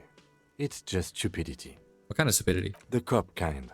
Our precincts can't decide if Martinez is part of Jamrock or the Industrial Harbor. Yours or mine, as if we somehow own parts of the city. Typical street gang mentality.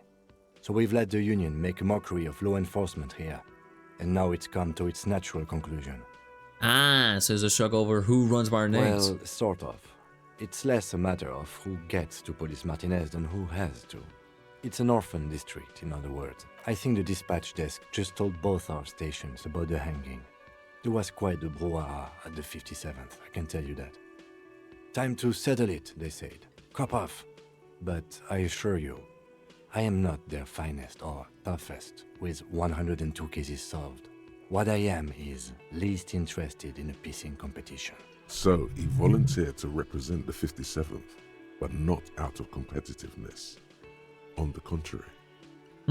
Somewhere in your mind hangs a dark green blackboard. There are two columns. One says, cases solved. The other, confirmed kills. Close your eyes. The rows are endless. Look for Precinct 41. Jean Vicmer, Judith Minot, a special consultant. What was his name? Then the rows degrade into green nothingness. Your brothers have left you. I wonder what this says about me that I was sent in by my station. There's an eyebrow thinking it best to let you make the next move. There could be only one conclusion. I'm the finest we have, a hero cop sent to outperform you in every way imaginable. A good joke. He does not actually think it was a good joke. Of course it's a joke. Look at me. You have over 100 cases solved. How can I compete with you? It's not that many. Officer, I'm sure you have a lot more cases solved. Now, was there anything else you wanted to ask about the competition? If not, we should move. So you volunteered to spoil it? Yes. I'm an unrepentant spoil sport. Then it appears pleased with this.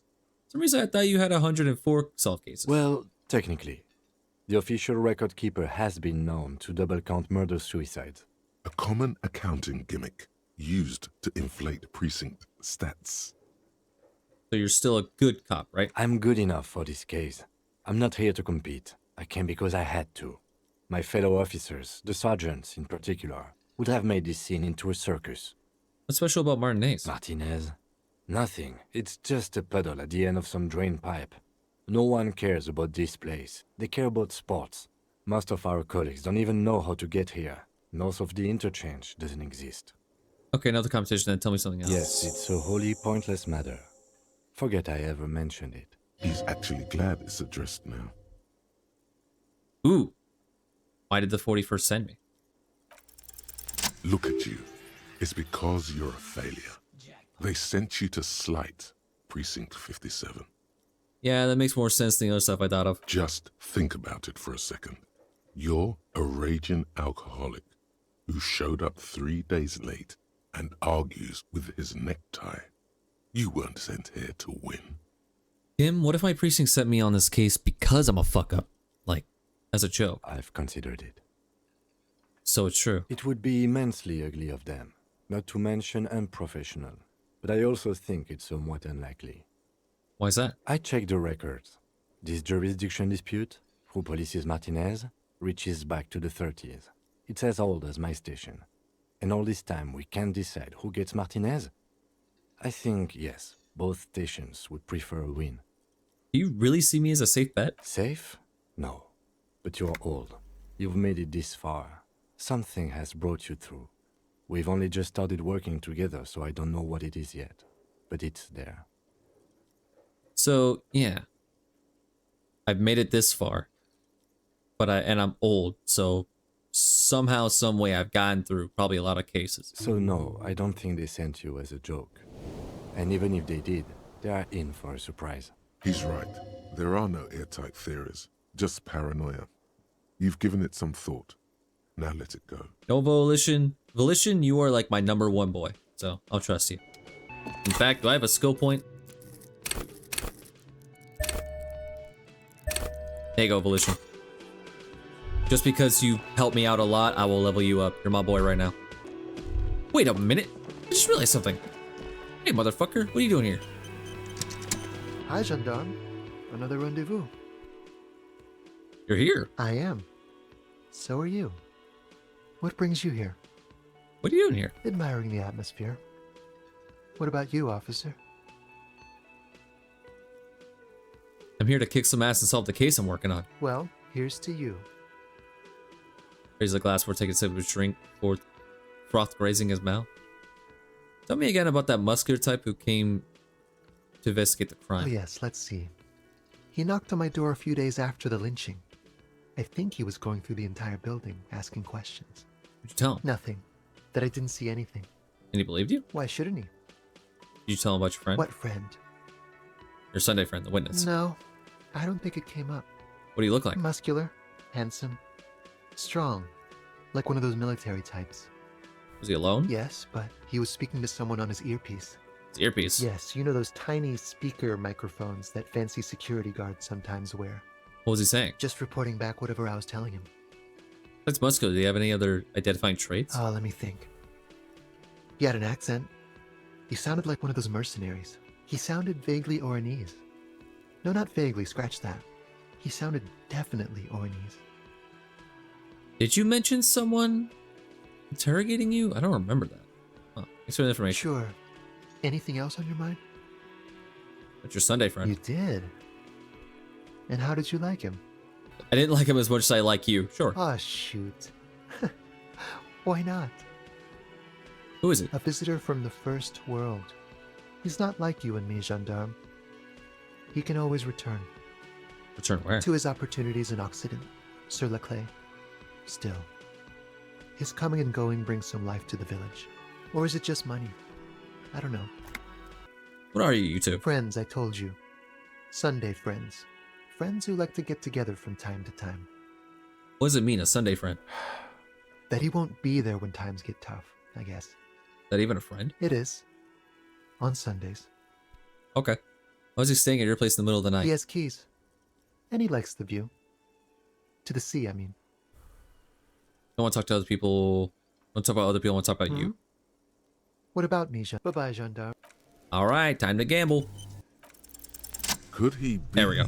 a member of the homosexual underground? But hold on, a member of the homosexual underground. Just pointing it out. We're not talking about some kind of cult with members here. You made it up. Are you part of the homosexual underground? The homosexual underground? The smoker sits up immediately, his eyes wide with amused surprise. A honeyed smile lingers on his lips. Why, yes, I am, officer. Why? Do you want to investigate? Yes, I want to hear more about this homosexual underground you're part of. Oh, it's a pleasure group. A sub rosa pleasure group congregating in cellars under the cover of night. Saturday night, sometimes even Friday night. Well, what about Thursday night? Or Thursday night. Sometimes the congregating doesn't even end. It carries on into our daily life. But why do you convene? What do you do?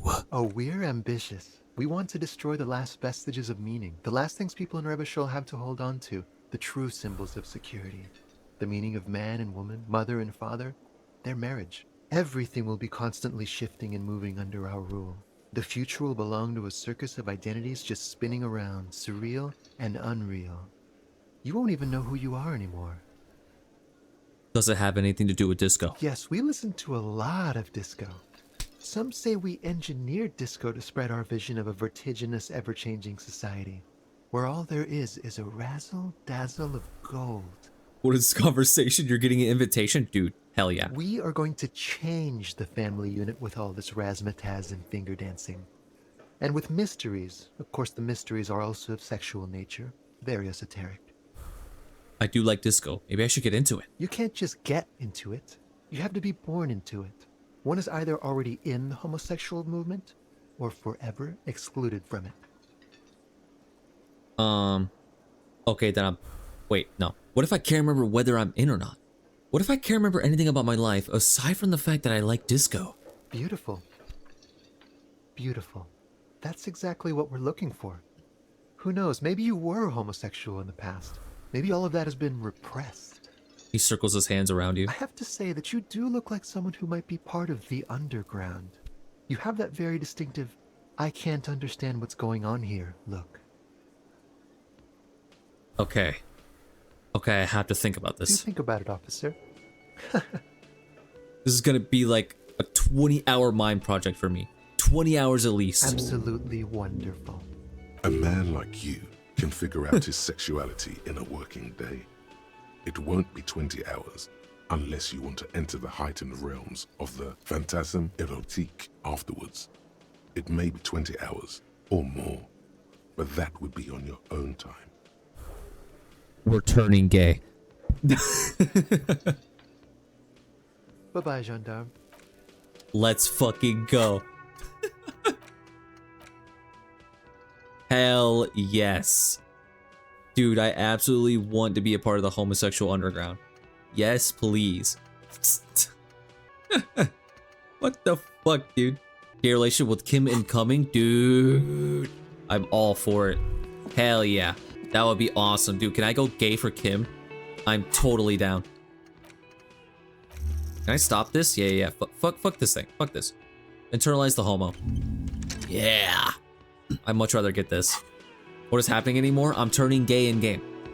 That's what's happening. And I'm totally gonna marry Kim if I have the opportunity to.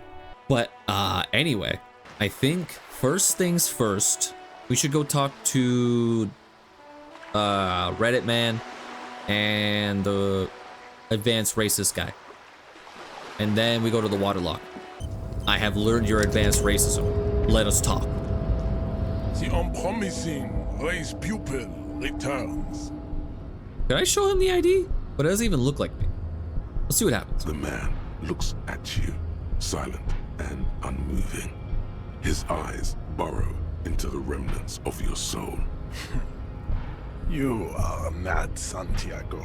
Santiago is not you. Even the phrenically impaired can see this. I think I know what the race enigma is. And? It's shit, I just want to get into the harbor. Why don't I just say it's shit, I just want to get to the harbor? Look, babe. The fossilized rock and roll rebel challenges me, a figure of authority. He is trying to reinstate his individualism with swear words taken from rock songs from the last century. Individualism has really fucked him over, Jean. You could have used this opportunity to overcome your narrow, Al-Ghul ravaged identity. Instead of unlocking the race enigma, you attempted to add to it unsuccessfully. Take solace from the fact that these thoughts will never entirely leave your brain. They will be with you on the... Blah, blah, blah. Was there an out of this for you with success? Or was the rhetoric game rigged? I can't tell. I wonder if there's an answer that gets me past you. Fascinating. The Revacholian degenerate shows signs of racial self-reflection. How did you accomplish this little feat? The correct answer was, I don't know about the rest, but it's clear I should stop drinking the ancient Limerin mind poison alcohol. It's always been much more clear to me that the answer to the race enigma is I should stop drinking. So it would seem, Thrall of Rule. On one hand, this pathetic self-therapy has little to do with the great mystery of living organisms. The race enigma. And, of course, you will not be able to free yourself from the yoke of Rule. It is too late. It may be lethal to stop at this point. But still... Your willpower fires up, directing you to speak. If the Revacholian degenerate is capable of critical thought, he may prove a race adversary yet. Was I mistaken to share the esoteric science with him? John, baby, you did the heroic thing. I will stop drinking. That is not possible. The game of Shahmat you play against the rule streaks is unwinnable.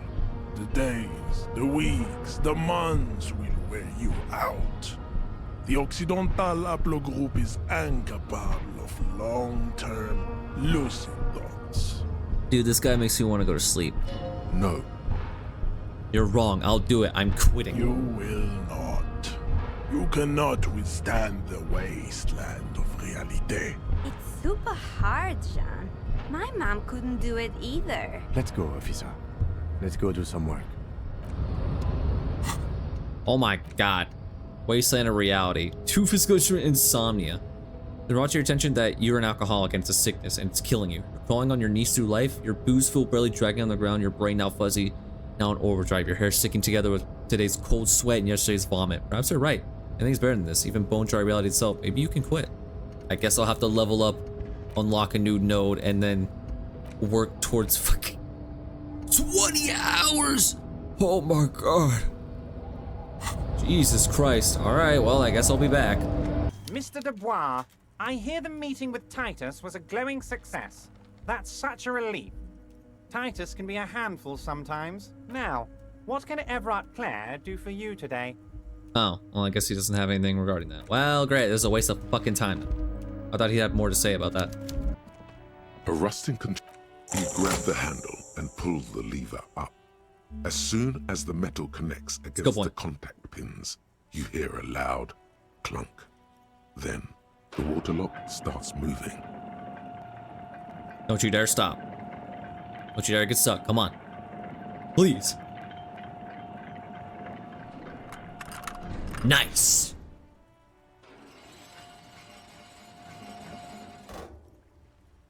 All right, we can go to the coast now.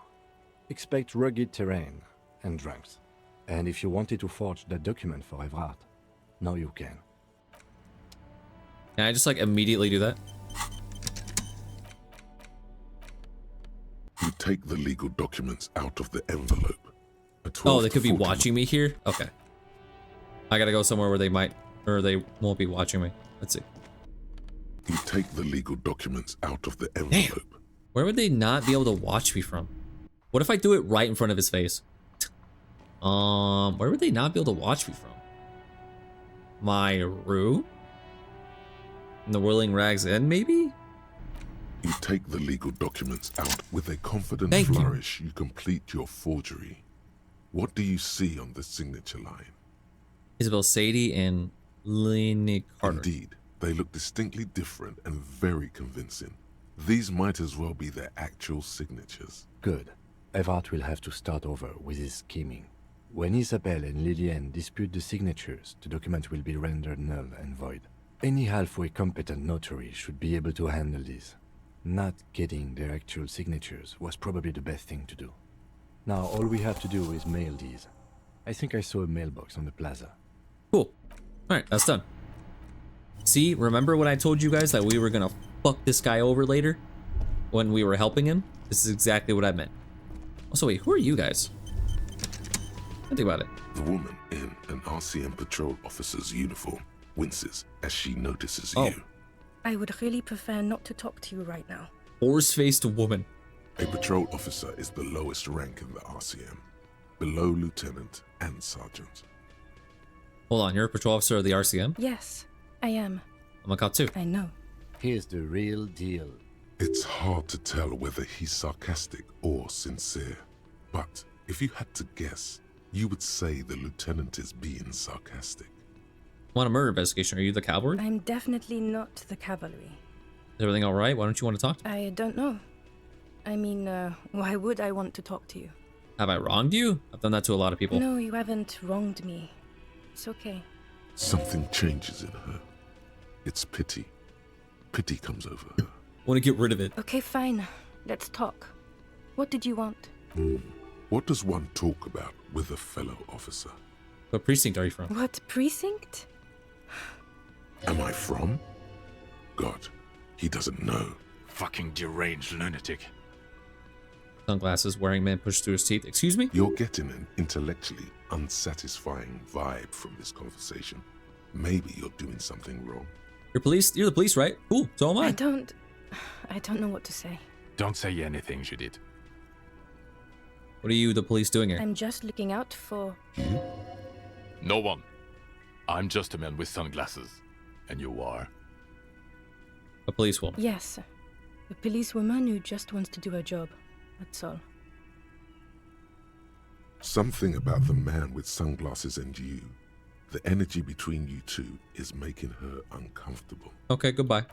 Talk to you. You look like shit. Your ruffled face reflects in the man's sunglasses. And I don't mean that as a metaphor. Look, looks don't matter. It's what's on the inside that counts. Yeah, I know. That's what I'm going by here. Oh, come on, Jean. It looks like it's been a rough week on him. It's not just this week. What you want? There's something about this guy that matches with a face in your head. A similar but different face. He might be wearing a disguise. Him? Who is this guy? I'm not getting involved in this. It's not my style, he thinks, glancing at the man in sunglasses and the woman beside him. Oh boy, they're mad at him. No wonder. He just doesn't recognize them. Uh-huh. Watch out for yourself. That voice, so very familiar. Did you hear it when calling to your station and reporting your badge missing? Wait, your voice, I recognize it. Really? I wonder where. Lost my badge recently when I called in to report it missing. You were there. That's the where you remember me from?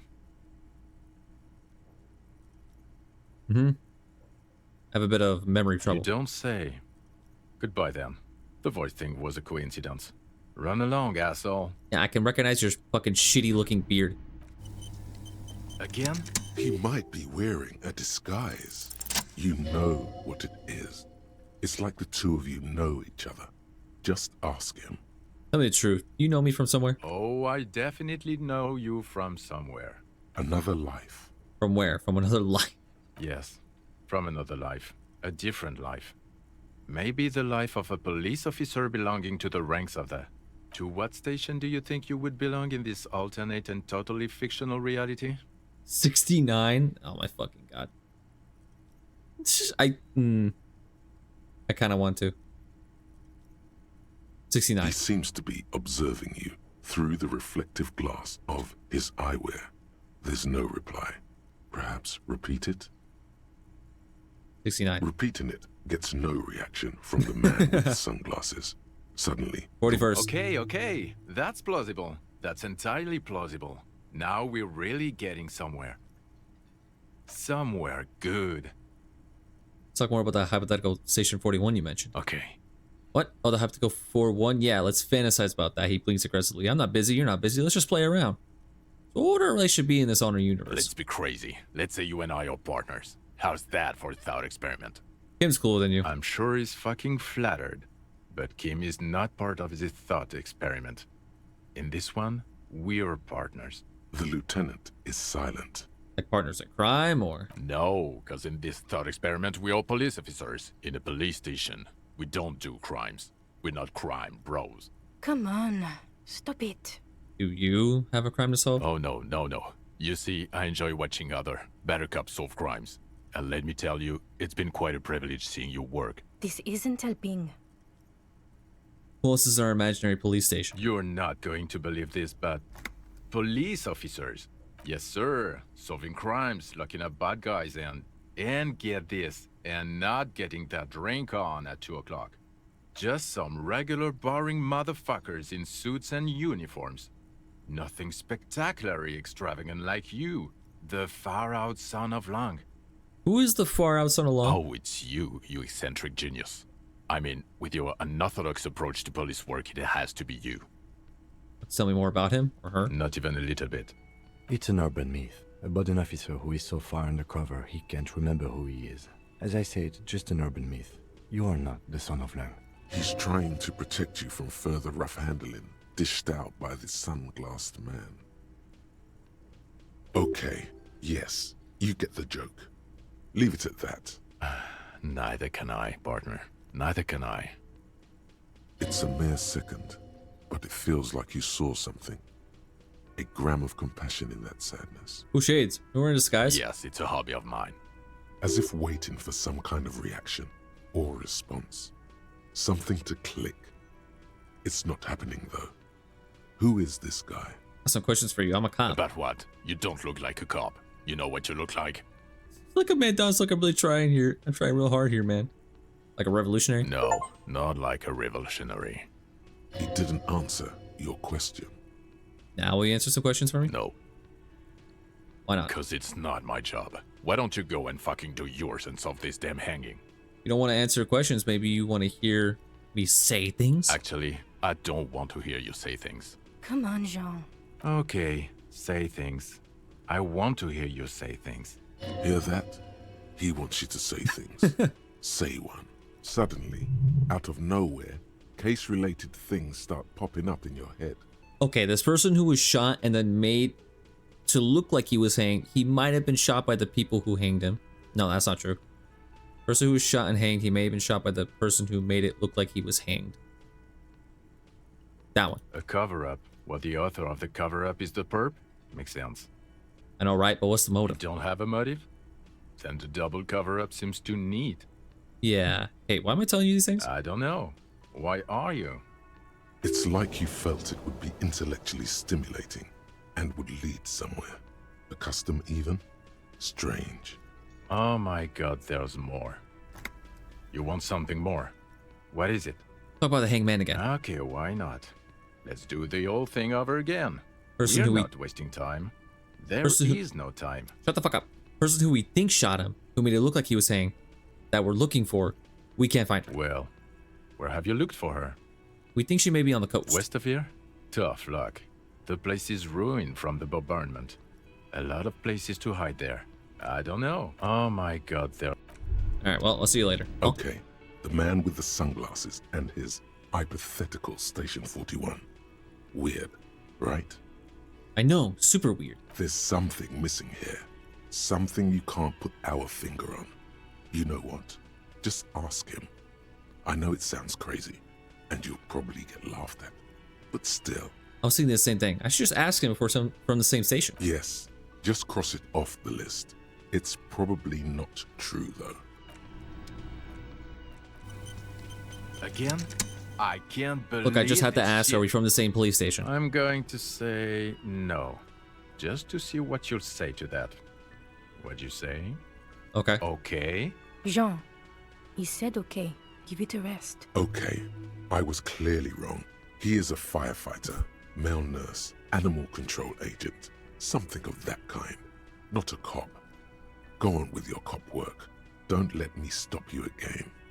Well, I guess we just don't get to figure out that it's that guy. Okay, well, alright, time to go. But now I get to cross the bridge. Seems like your old partner. That is also what I thought too, yeah. My old buddy in crime. I can finally go to this whole new area. Oh shit. Oh, but wait, I can also get the guy the forged document. I forgot about that.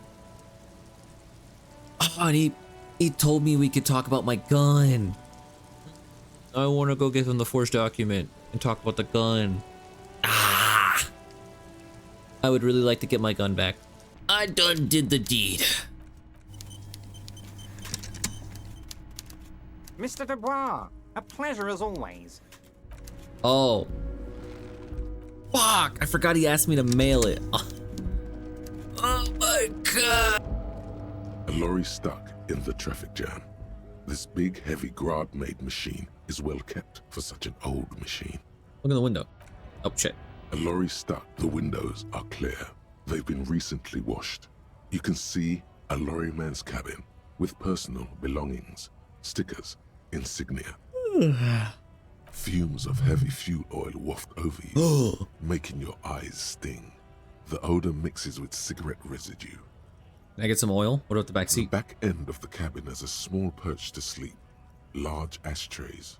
There are several suns and wheels sewn into the curtains. A book with ragged edges catches your notice. The front cover features a large, muscular man. The title reads, Man from Eamdal in the Lost City of the Pygmies. Racist nationalist paraphernalia. Not unusual in this part of town. This is our guy. Right, you think this lorry belongs to our tough guy? Likely, yes. This guy's proud of who he is. Drapes it all over his machine. I'm gonna lurk real quick. Alright, I'll go. There he is, in front of Rita, smoking nervously, hoping it's over. Kind of stickers and insignia. The driver has adorned his space with a substantial collection of peculiar paraphernalia. Proclamations about honor, strength, and purity are glued to various panels. A large metal pendant hangs from the rear view mirror. The pendant features a sun crowned with wavy rays. It is the seal of Royalist era Revachol. Well, this was a waste of time. Hello again, sir. Dude, if I fail this. The girl keeps her hands folded, hidden. Why is that? Hey, why do you keep your hands folded? What do you mean, sir? She knows where this is going. You don't need to be worried, I'm here to help. She looks around anxiously. Her hands remain folded in front of her. She doesn't want to show them. The lieutenant stands by, looking at the two of you with little interest. A facade of true professionalism. He is far more intrigued by the situation than his poise reveals. It's okay. She brings out her reddened hands, her nails frayed, nearly chewed down to the flesh. Bite your nails. And you knew this from me keeping my hands folded? Here are a few other hints. Well, that proves nothing. Anyone could do an easy deduction like that. I saw her to find she's not impressed. She actually is impressed. This is more like a defensive reflex. Well, more? I bet I could figure out why you bite your nails. I got a few reasons in mind. She nods, half provocative, half enthusiastic. You're uptight because your mother and the pressure she's putting on you. Maybe so, sir. Okay, I know it's a bad habit, and I shouldn't.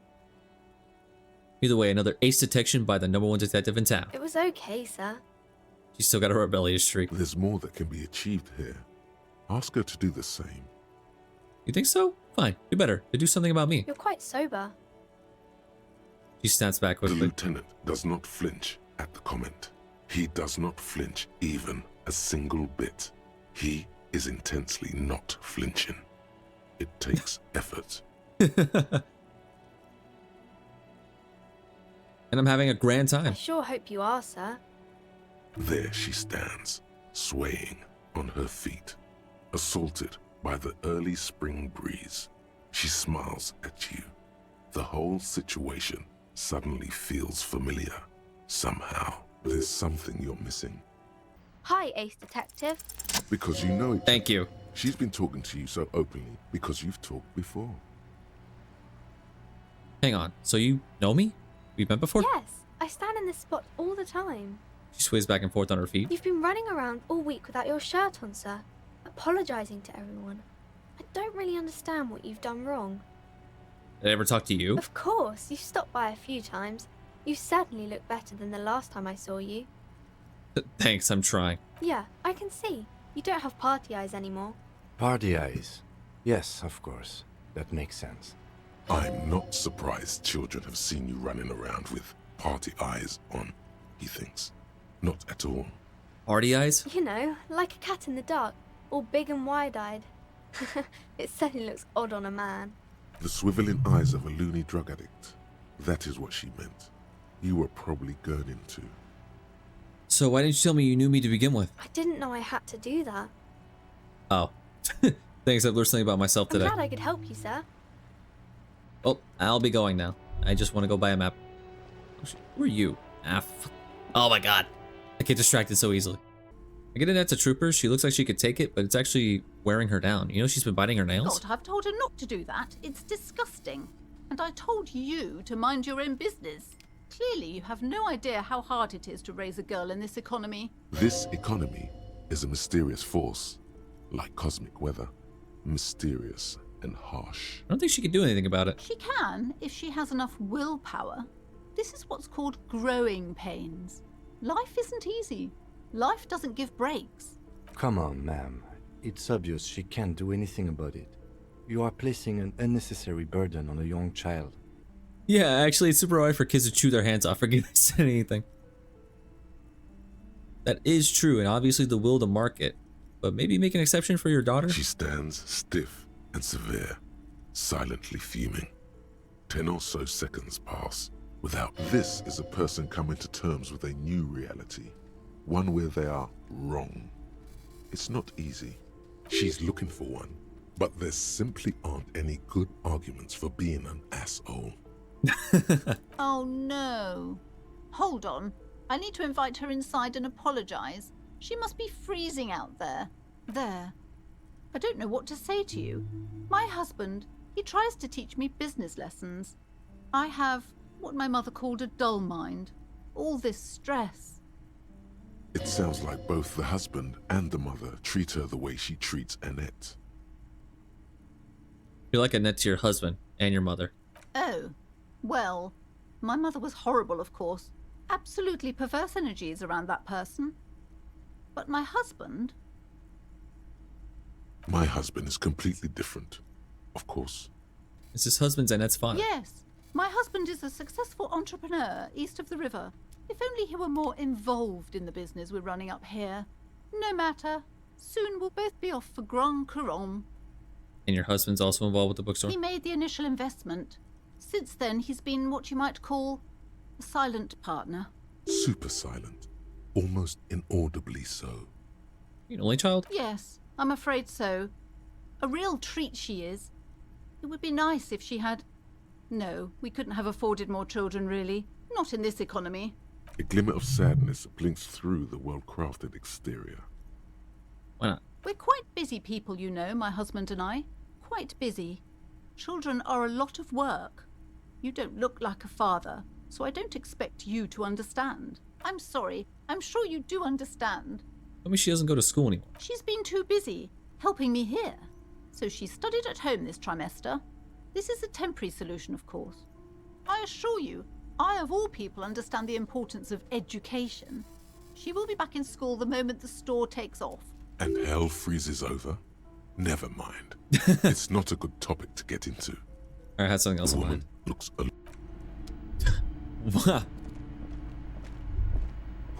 Alright, let's see. Can I get a map? Also, do you have anything to say now? I'm sorry, sir. I can't talk right now. I'm very busy with my homework. I have so much homework now. You just can't win. Out of the rain and into the gutter. What are you doing now? Math. It's really difficult. Like, really. They say you need it to get rich. Better than standing outside in the cold, I guess. Oh, I found something while you were away. What is it? I thought this would fit you. Like, thanks for helping out. Not me. The city, I mean. Like a detective does. Okay, I get it. I can look just like Dick Mullen, except I'm an actual police officer. Yes, I bet it looks good on you. Really serious. Right, I have to get back to my homework now. Before Mum notices. Man, this is hard. Alright, good luck with that.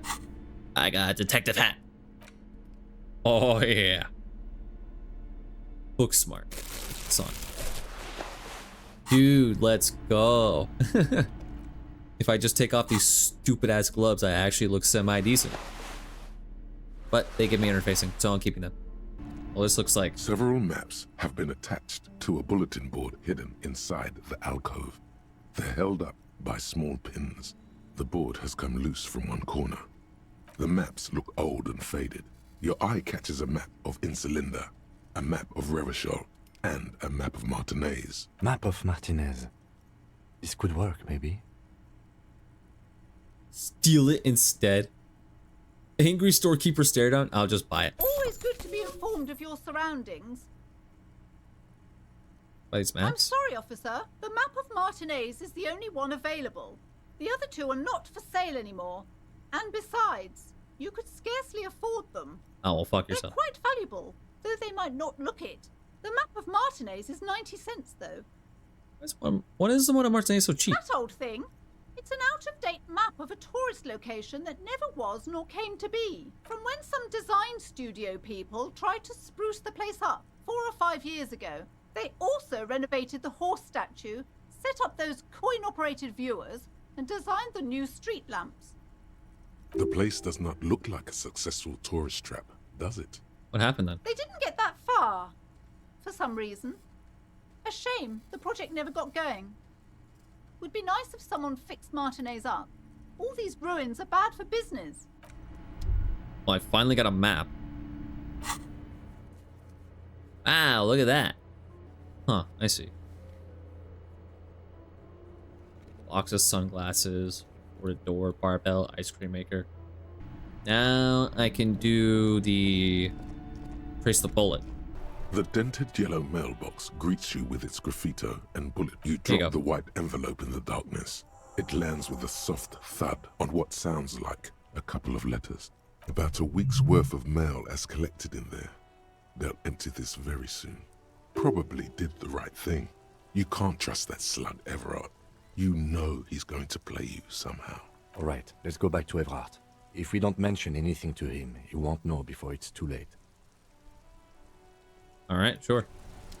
Romantic ferry wheel date with Kim, dude. I want a DLC to this game where you just go on a date with Kim. Give me a DLC mission for this game where you both go on a romantic date. That's what I want. That would be peak game. All right, finally back. Mr. Dubois, a pleasure as always. You don't have to sit down this time. It's done. I mailed the since signature you've you asked me to already mail. sat, The Golden Boy returns once more.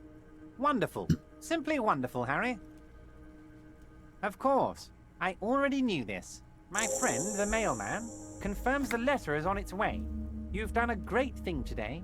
You've given the children of Martinez a real future, Harry, and I feel I can finally trust you now. You're in my inner circle. You too, Mr. Kitsuragi. We can talk about anything. The strike, the murder, your lost gun, nothing is off the table. Oh, Bratan, you play the old man like a 3-string banjo. He has no idea. Thanks, Necktie. Better not to gloat, sire. 'Tis arrogance that gives the play away. Be subtle. Can I get my gun now? Harry, I've got to be honest with you. Your gun was found 2 days ago. Withholding this information weighed heavily on me, but it had to be done. Fine, where is it? An old woman has it, and let me tell you, Harry, word on the street is she's a character, so watch out. This must be the woman who bought the gun from Roy. Yeah. The one he described as terrifying. An old what? Are you fucking kidding me? Don't tell me it's that old woman that I tried to talk to before that Kim wouldn't let me talk to. No way. She has my gun. Unless it's a different old woman, but I remember seeing her. Yeah, like, I'm straight, but I love Kim. Kim is one of those people that, you know, you go, like, slightly gay for. Even if you're straight. Just a little bit. Just a little bit. So the gun's still with the woman who bought it from Roy. Yes, the same one. I see you've done your research. The pawn shop made the gun easy to track. Crazy stuff, Harry. Selling your gun like that? Wild. Anyway. Union Boy's gonna help you fix it. He winks at you. Don't worry, Harry. The neighbors of this old woman contacted my men because they trust me and the Debarders Union. Apparently, she was waving it around at the entrance to her building. He was waving it around at people. As I said, she's a character. I didn't have time for details. It sounds like she's unstable, but don't worry. No one got hurt. We might be looking at someone with a medical history here. Watch out. Who is this old one? Unfortunately, I don't know anymore. You're gonna have to go in blind, Harry. But she's an old lady. How dangerous can she possibly be? Oh, and she calls herself the Pigs. How dangerous can she possibly be? Oh, well, for starters, she has a fucking gun. There it is again. The pigs. Like Roy said, not good at all. Yeah. I, for one, find it refreshing. Finally, someone calls themselves a pig. Wow. It actually sounds extremely bad, but let's not give him the satisfaction. Can you set up a meeting? I already have. Tonight, starting 10 o'clock, near the old fish market on the coast. The one on the boardwalk, a little past the fishing village. Be careful, Harry. I would never set you up for anything dangerous, but you did ask for this. Now, back to the fun stuff. Okay, this is gonna be rough. How am I gonna steal a gun from someone? Tonight, starting at 22 near the old fish market on the coast, the one on the boardwalk, little past the fishing village. Alright, we know what we're doing tonight. She will be there from 2200 hours till 0200 hours. Got it. More fun stuff. Seems like we already have fun stuff to do. You order the hangman killed. Order it? You know my men didn't kill him. They told you. It was a happy accident. You know how it is. No one takes the initiative. If I wanted him dead, I would have had to do it myself. And I'm too fat for that. Why are you so fat? Glad you asked. I've got type 2 diabetes because sugar and fat was all my mother had to give me and my brother Edgar when we were kids. Oh. Well then. Good job too, as it made me ugly. And ugly people, Harry, are much better at politics. Alright. That is true. People don't trust pretty people. Fair. What do you gain from him being dead? Why, a war, of course. And what do you have to gain from a war? Victory, Mr. Kitsuragi. I have victory to gain. We are going to start a war with the Wild Pines group and win before they even realize there is a war. They're trained military people. Aren't you afraid for your men? Harry, we outnumber them 1,500 to 1. And that's just Martinez. With all the unions in Revachol, and with public opinion on our side, we can hold off 2 men, or 15 men, or even 50 men. The more they send, the worse it's going to look for them. They made a huge mistake hiring those guys. No one likes foreign mercenaries. The leftists hate them, the fascists hate them, even the moralists think they're in bad taste. How is this connected to the strike? Harry, there is no strike, only war. Class war. Or, in business terms, a dawn raid. Or wait. Is that when you still pay them something? Because we won't do that. We're not going to give nothing. We're going to take Terminal B away from them. The roads, the gates, the containers, that big crane, even the damn coffee maker. We're going to take all of it for the people, and fuck Wild Pines. The word fuck rings like a gunshot from his mouth. He doesn't swear often. So that's why you haven't let Joyce in? Yes. It's also why I let that midget Gaumont go. He's too nice. I can't put him through this. Plus, he knows how to get in here. That woman can't tell her tits from her asshole. She has no chance. Wow. Why are you telling me your plans? Because we're friends, Harry. Besides, it doesn't matter now. You can go tell her if you want. It won't change the course of events. We have a significant head start. It's already happening. Killed the hangman. No idea.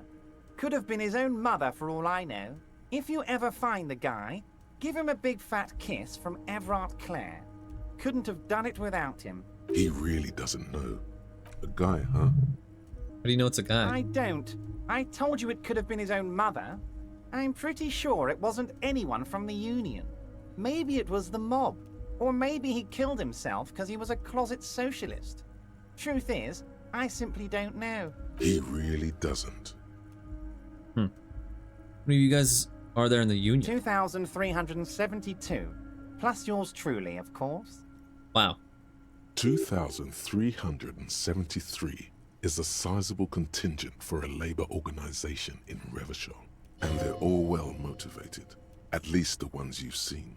How are you going to fund your new independent harbor? Oh, you mean what sort of goods are going to be flowing through? How am I going to replace all the contacts we'll lose once the poo-poo hits the fan? The clients will ditch us. Harry, we've thought of everything. Clients would take a well-known multinational conglomerate over a local mobster any day. Everything? We've been running back channel negotiations with all the major clients. I think the company will be unpleasantly surprised to see how many of them stay loyal to Martinez and to the new competitive contracts we can offer. With renewed zeal sparked by communal ownership, the men will be shipping those containers double time. You'll be surprised to see how fast things go without parasites latching on. We'll have our hands free to pursue bold, exotic new revenue streams. That's drugs. Drug trafficking. Drug trafficking? Don't be stupid, Mr. Kitsuragi. There are perfectly legal, 100% ethical chemical factories on the Samaran Isola. You don't need to be colonialist about it. All they do is produce components to keep the pharmaceutical industry running. That's people's health we're talking about. Old grannies, little babes, people with disabilities. That's just the top of the iceberg, though, isn't it? The company thinks transporting these chemicals in bulk looks bad, has bad optics, may be illegal in some countries. The Debarders Union, however, we're all about the large volume column. In bulk shipping, large volume column is a major buyer, a shark. We're gonna transport the living daylights out of those materials, Harry. So your sick kid can get his Benefed, and your wacky uncle doesn't have to come off risperidone. Benefed is a children's cold medicine, usually apricot flavored, and risperidone is used to treat severe psychosis. And the kids on the street can get speed and pyrrolidone.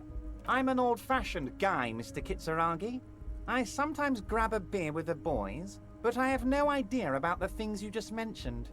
But if I were to supply ingredients for some sort of rainbow party, I would make sure the Union took a fantastic share. And I'd keep that stuff far away from Martinez. He's basically admitting to it. Wow. I'm always saying I'll report this doesn't really do me any favors. Stuff, I just want to solve a murder, okay? You know why you're such a good detective, Harry. You don't get sidetracked. You care about the people you're supposed to protect, not some systems that may or may not be unethical. Anyway, let's not focus on the sensationalism of the drug trade. This hypothetical drug trade is all anyone ever seems to be interested in. It would only be a small part of the harbor's turnover, just like the harbor is, but a small part of Martinez. It would still be illegal. Let's look at the big picture. Martinez as a whole. There are little girls out there with dreams of making music. Young mothers who want to start businesses. Models who want to walk catwalks and steel welders who want to weld steel. I'm gonna unite them all into one economic body. We're gonna incorporate this place to Kingdom Come. Everyone's gonna be in on the wealth, and everyone's gonna pull their weight. Let's keep focusing on the drug trade. He was almost admitting to it. What if I just say it out loud? Oh, I don't want to look at the big picture. I want to look at the drug trade you almost admitted to. No, Harry. That's boring. All right, it's gone. The hypothetical raw materials trade is off the table. It's such a small and insignificant slice of revenue, I'm cutting it. Boys, Harry felt queasy about it. We're not doing it. Can we talk about my beautiful incorporated Martinez and its many-sided business ventures now? This bold new vision of incorporated socialism I'm offering? Get him to yap more. It's very ambitious. I love what you're doing for the working man. Thank you, Harry. Thank you. You have no idea how much it means to me, because in many ways, you are that working man. You have already done so much work. Great, Harry, great. I think we have truly built a bridge between Martinez and Jamrock today. We have united the RCM and the Debarders Union. This has been so great. I'm sorry we don't have more fun things to do together, but if you ever feel like bouncing something off me, my door is always open. Nothing you want to talk about, huh? Oh, alright then. Huh. Interesting. I wonder if, like, you're just here to solve the murder and once you do that, you win the game, or if you can go, like, beyond that. Well, either way, my business with him is done for now. Yippee! Dude, having both streams on at the same time with volume to max equals the perfect brain rot. Breaker box to power the radio pylon above you. Maybe there's something inside. Money.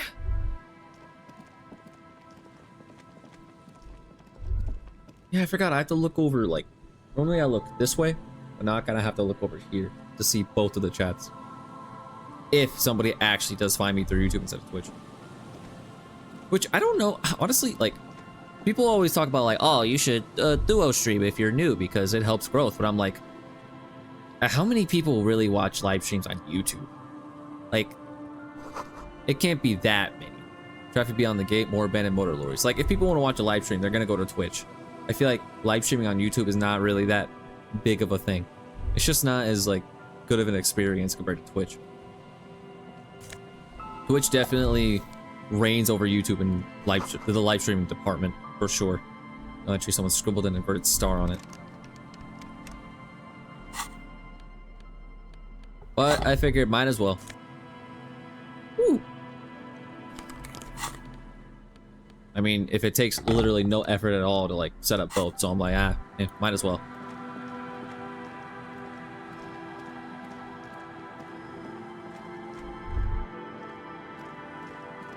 I mean, if it's free and it took me like half an hour to set up and now I'm done with it pretty much, like, fuck it. The swing is missing. No one's been here for a long time.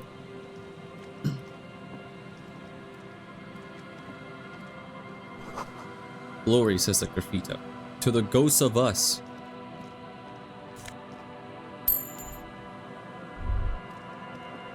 I don't really know what I'm doing. I mean, I'm looking for Ruby, but she could actually be anywhere. Someone has left her music collection beneath the the tarp.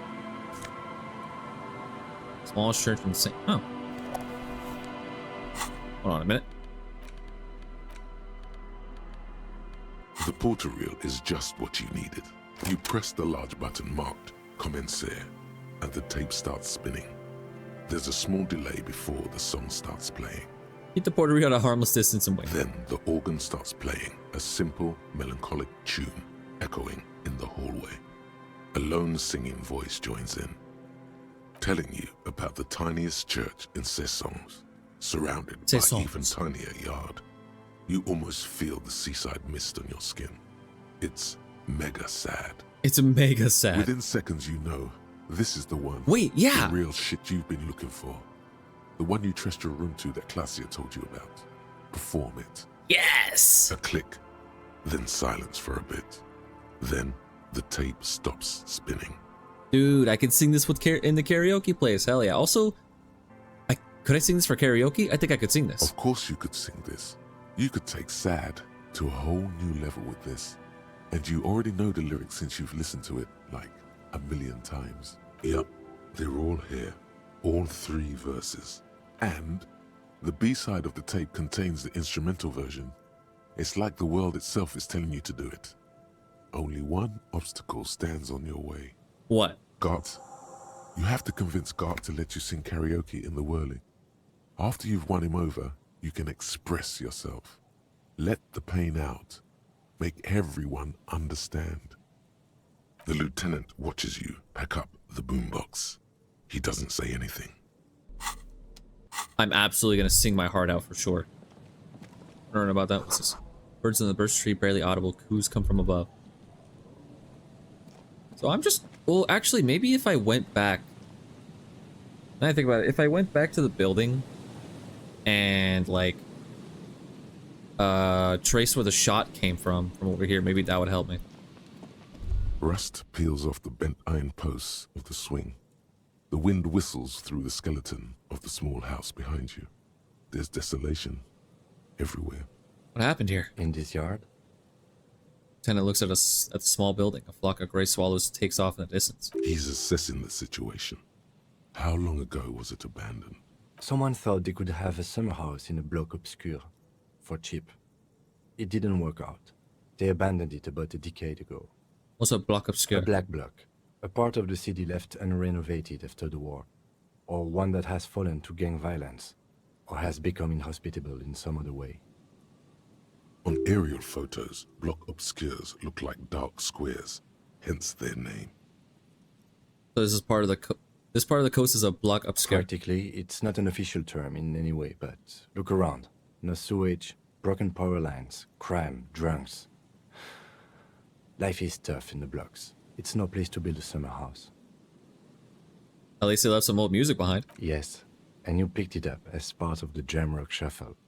It's not meant as nagging, just an observation. We should move. I don't think our suspect is in this particular yard. No place to hide. And besides, it's too close to Martinez. Yes, I like to go grab... I like to grab everything, okay? But what if that's what they want you to think? What if Ruby wants you to think that she didn't just hide in the first house she found? And so that we go search everywhere else first. What if that's what Ruby wants you to think? Footprints. Creaking ahead, a broken axle grinding. Oh, shit. Is this where the car fell? Hey, wait, fuel. For fuel. Give me. I need that for painting. Yes! Does it actually have fuel in it? And this thing still can't transferring heavy fuel. It's been partially stripped over the years of use. Doesn't tell me if it has fuel or not, but if it does, I can go painting. Bottle drained of all its booze. It's frozen to the ice.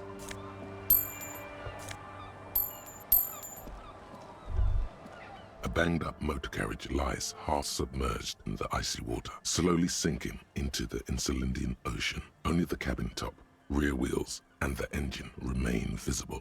It must be cold and lonely down there, in the icy water. The seawater has already started to corrode the metalworks. Remember the tire tracks in Martinez? This is where they were leading. Where the tracks on Plaza were leading to. It appears to be so. Let's investigate. I agree. We should definitely investigate. You get a sudden sinking feeling. Funny. Stomach acid comes up as you look at the motor carriage in the deep, dark, cold water. Why the doom and gloom? It's just a sunken motor carriage. Some motor carriages are bound to end up in the sea. Yeah, that's what. Yeah, why am I so down about this? I guess maybe someone did die. Run your hand over the cold metal. The motor carriage is properly stuck in the ice. Getting it out would require a team of specialists. A single day in the salty seawater would ruin most vehicles, but this one looks worn even in places the salt water hasn't touched it. What's the make of this MC? Can I see a logo? The logo is too deep in the murky water. You can't make it out, but you do see a monkfish float by. Wow, how long has it been here? The ice hasn't closed around the vehicle yet. My guess is it's been here since last Saturday or Sunday. The estimate is correct. The incident probably occurred on Sunday evening. What should we do? Let's wait for the low tide and see what's inside. Great idea. Then we can get the things inside. The joyrider must have left something good inside. Guns, papers, maybe a cool jacket. A joyrider jacket. A joyrider jacket. You feel a strange connection to this joyrider. Maybe he's from some kind of joyriders district and likes blue and white racing livery, like a cop would. How long will it take for the low tide to come in? I don't know. An hour or two, tops? Oh, okay, that's pretty... Okay. It's on the swing, wait for the tide to recede. Okay, sure. As you sit down in the old, rusty playground, the world around you becomes very silent. It's me and my homie chilling on the swing. The hinges creak under your weight, dangerously so. Nothing but the sound of seagulls high above in the sky, echoing like distant laughter. Ice cracks around the blue motor carriage in the sea. Whistle a tune. I swear to God if I fail this. The tune on your lips forms a strange yet undeniably beautiful contrast with the surrounding bleakness. The lieutenant gives you a quick glance, then, still looking straight ahead, he joins you with a higher pitched and slightly more melodic trill. Me and my homie whistling on the swing, hell yeah. Two birds on a wire, whistling by the seaside, looking at the water and a sunken car. The clouds pass in the sky, and the shadow of the swing moves like the hour hand on a timepiece. 30 minutes have passed. Couldn't we have like, couldn't I have gone and done stuff and then come back to this? Like, why do I have to wait on the swing? Looks like this might take a while. Time to present a good topic for discussion. You'd rather sit on an anthill for an hour, stand in a river of leeches. Well, historically, leeches have been used to prevent and even cure many ailments. Okay, he's thinking. I can do this.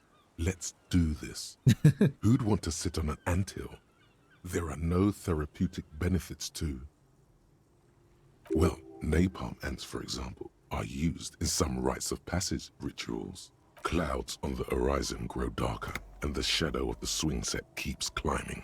You hear the distant rumble of the city. 30 minutes pass. Yeah, I really wish I would have just went and done something. I didn't. Well, whatever.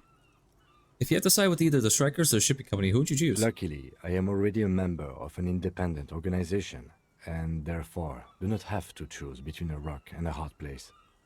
But if someone puts a gun to your head. Your voice echoes on the water, strange and out of place in the environment. 30 more minutes pass. You make out the mark now? Detective, I've been able to make out the mark ever since we arrived. Oh. I find it odd that you haven't. It's a Capri, Model 40. Yes. Why haven't you? It is a simple and rugged machine, favored by working men, government offices, firefighters, animal control people. You know, those kinds of people. Is that a number on the side? Yes, 41. What do you think it stands for? It's as if he knows what it stands for, but wants you to say it. It's pedagogical. Does he know something about the driver of this vehicle?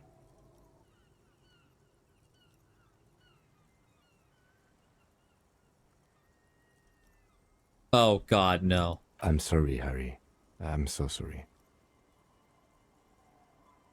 Yeah, it just clicked. Yeah, it just clicked. God.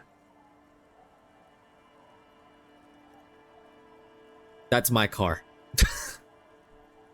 That's my fucking car. Oh my God, the one who fucked up the fence in the town and fucked everything up. It was me. Oh, that makes so much sense. Oh my. I saw the 41, and when I saw the oh God no option, I'm like, oh no. It just clicked in my head. Oh, my fucking car. No. 41.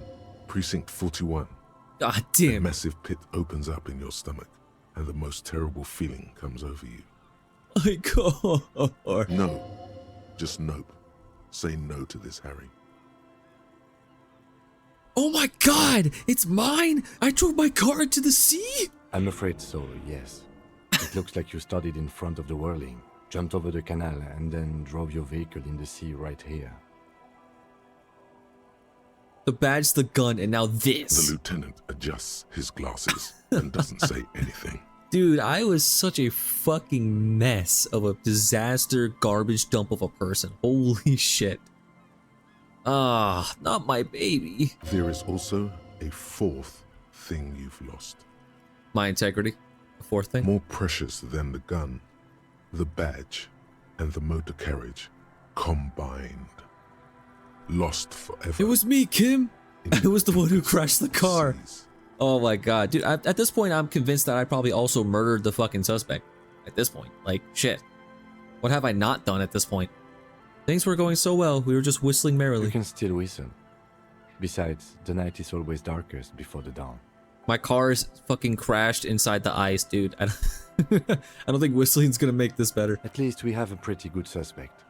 If we found your motor carriage in the sea, maybe we'll find her too. Just in pursuit of someone? Of whom?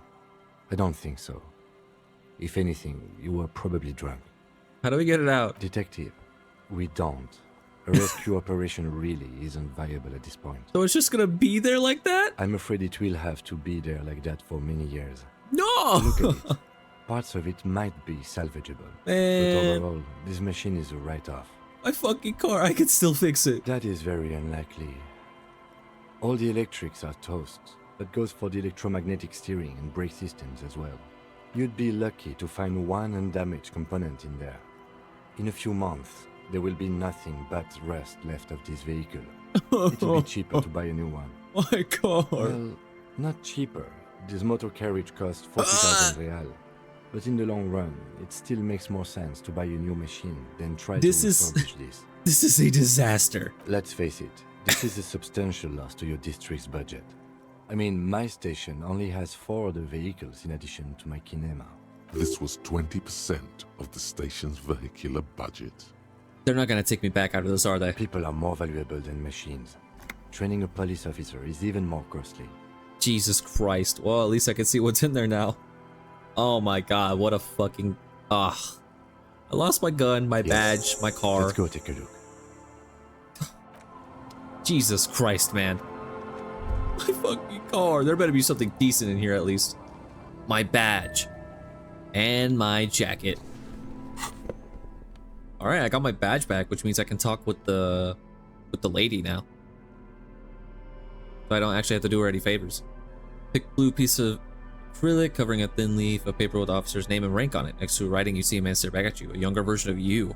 Already disintegrating inside, but still presentable on the outside. A police badge on which you see the photo of a man. You. Some seaweed is stuck to the back. I found my badge. At least something good came out of all this.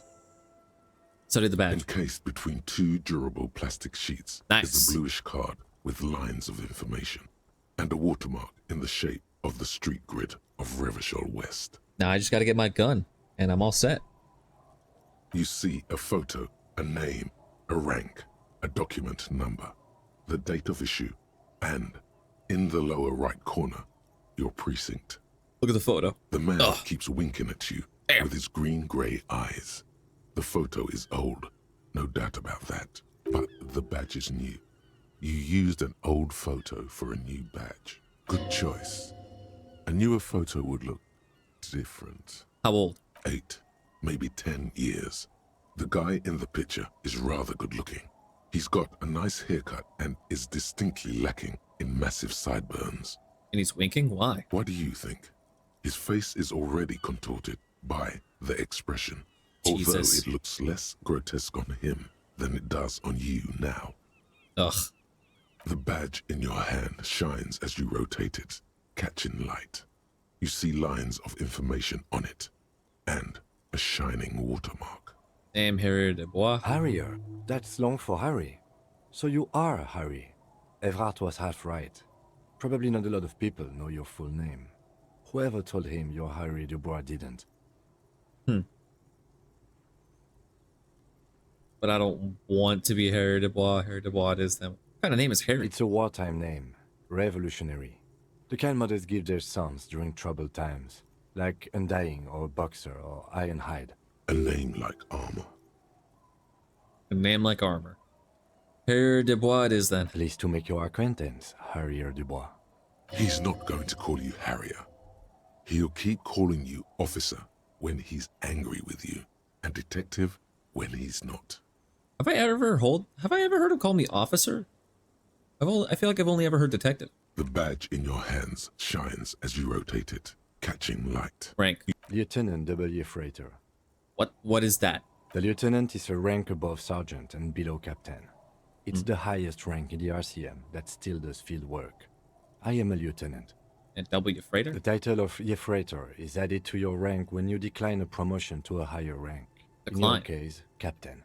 You have declined twice, thus you're W. Freighter. Declined? There are many reasons one would do this. The rank above you in your precinct's decomptage might be taken, or sometimes promoted officers do not want to replace their superiors, out of respect. And sometimes they just prefer the type of police work available to their current rank, in your case, lieutenant.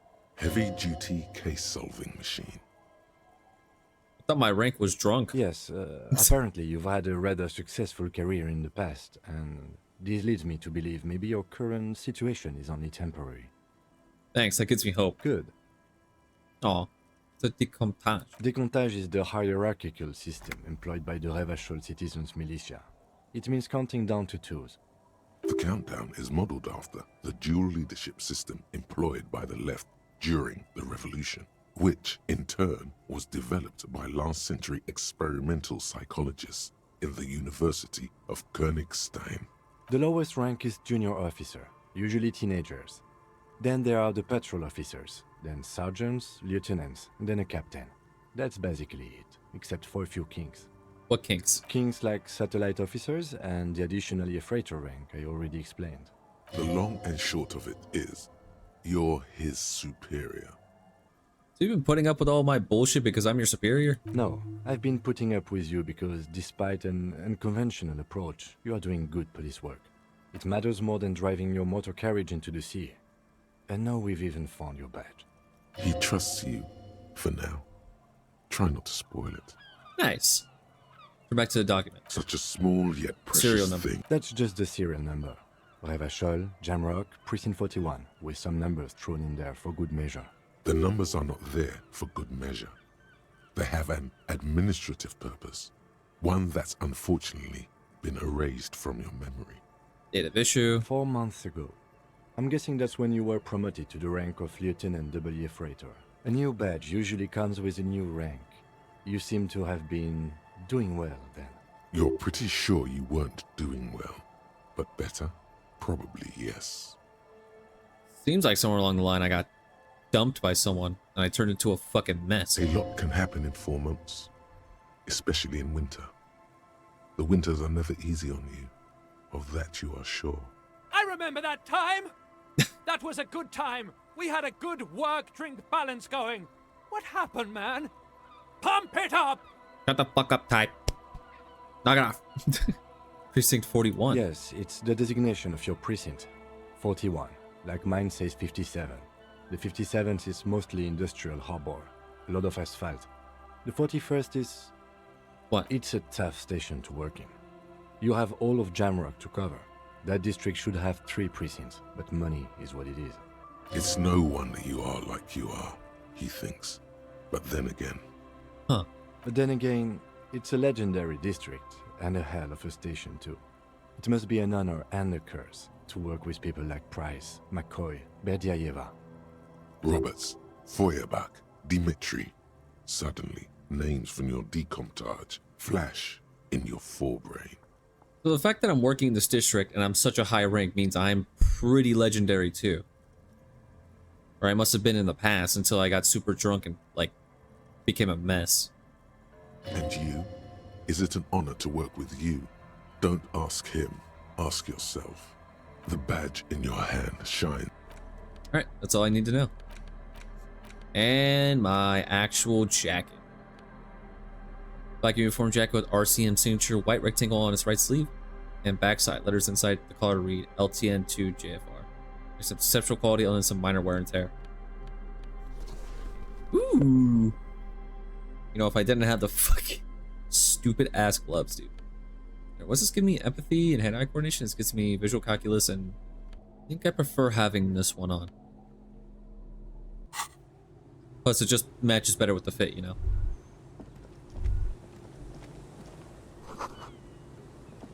Over some snow, lead away from the accident. God, what a disaster. Can't believe that's my fucking car, man. God. Maybe if I crack the case, that'll make up for crashing my fucking car. Fisherman Shacks? What? Is there anything else over here? Yeah, what is this?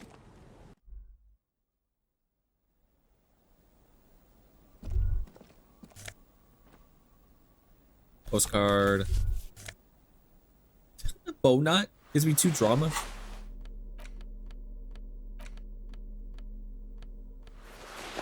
Oh, I can replace it with the fucking god-awful tie. I mean, the tie's funny, but this gives me more drama, which I'd rather have. Nice. What if my tie will talk to me? Broken glass, dusty shelves, and forgotten chair.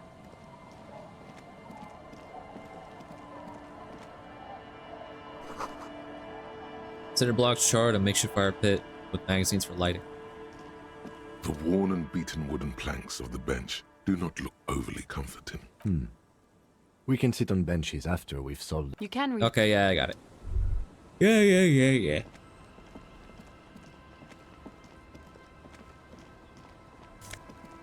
Oh, free pants. Linens, right tubes on the bed. White curtains have been drawn shut. No looking in. Maybe not play some Monster Hunter later? Alright, bet. I'll hit you up after I'm done. A wedding stone, well worn and covered in rust.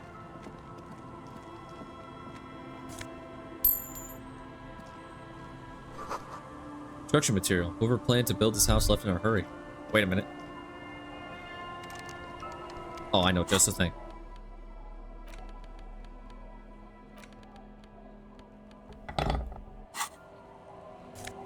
Yeah. My stuff.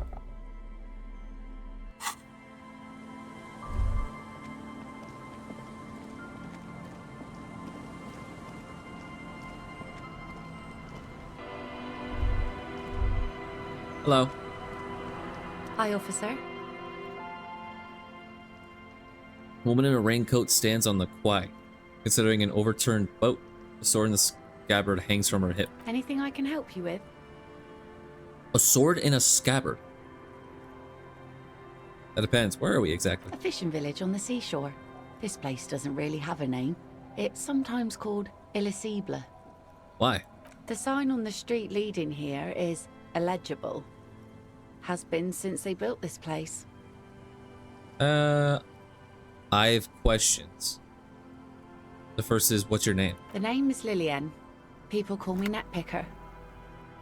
I think I have time for questions. And that was actually the second one. Indeed, you're always confused as to your whereabouts. Ask her about the cool sword. Helps to break the ice. Yeah. Nice sword. Does it come with a story? Unfortunately, the factory sold this one with a 3-year warranty instead of a story. It's to intimidate folks, mostly. Hold on. Do you know how to use it? Not really. I know some basic moves, and I know it sure as hell beats a knife when you're in a tough spot. But not when you're in a tight spot. Isn't that what guns are for? Guns are expensive and fragile, I think. Besides, I got kids. Can't have guns around them, and sometimes a sharp blade is enough to keep folks at bay. Why do you need intimidation tactics? From time to time, people need a lesson in respect. That's just the way it is. Alright. Back in the day, I caught the eyes of many men. And believe me, men need a lesson in manners from time to time. Why don't more women arm themselves if it's so effective? What makes you think we haven't?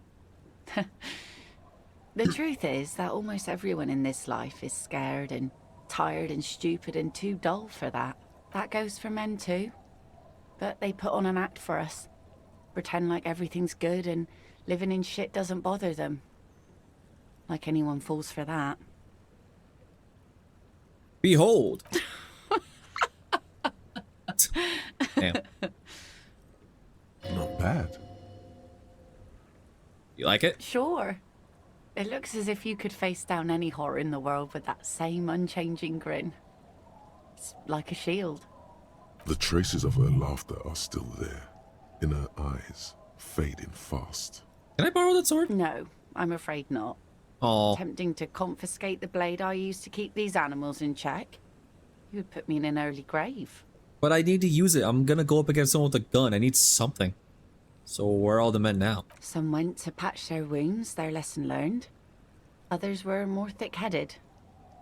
And one of them, I ended up marrying. Wait, why? If they're thick-headed? Guess I enjoyed the way he bled. Her expression doesn't change. It's hard to say if it's a joke. If it is, then why the melancholy? Is he dead? Where's your husband now? Gone. Gone where? To the waves. The sea took him. It was a long time ago. Oh. He didn't respect the sea. Went out there, drunk like a skunk, and sure enough, one day the boat was found floating empty. The bloated corpse turned up 2 weeks later.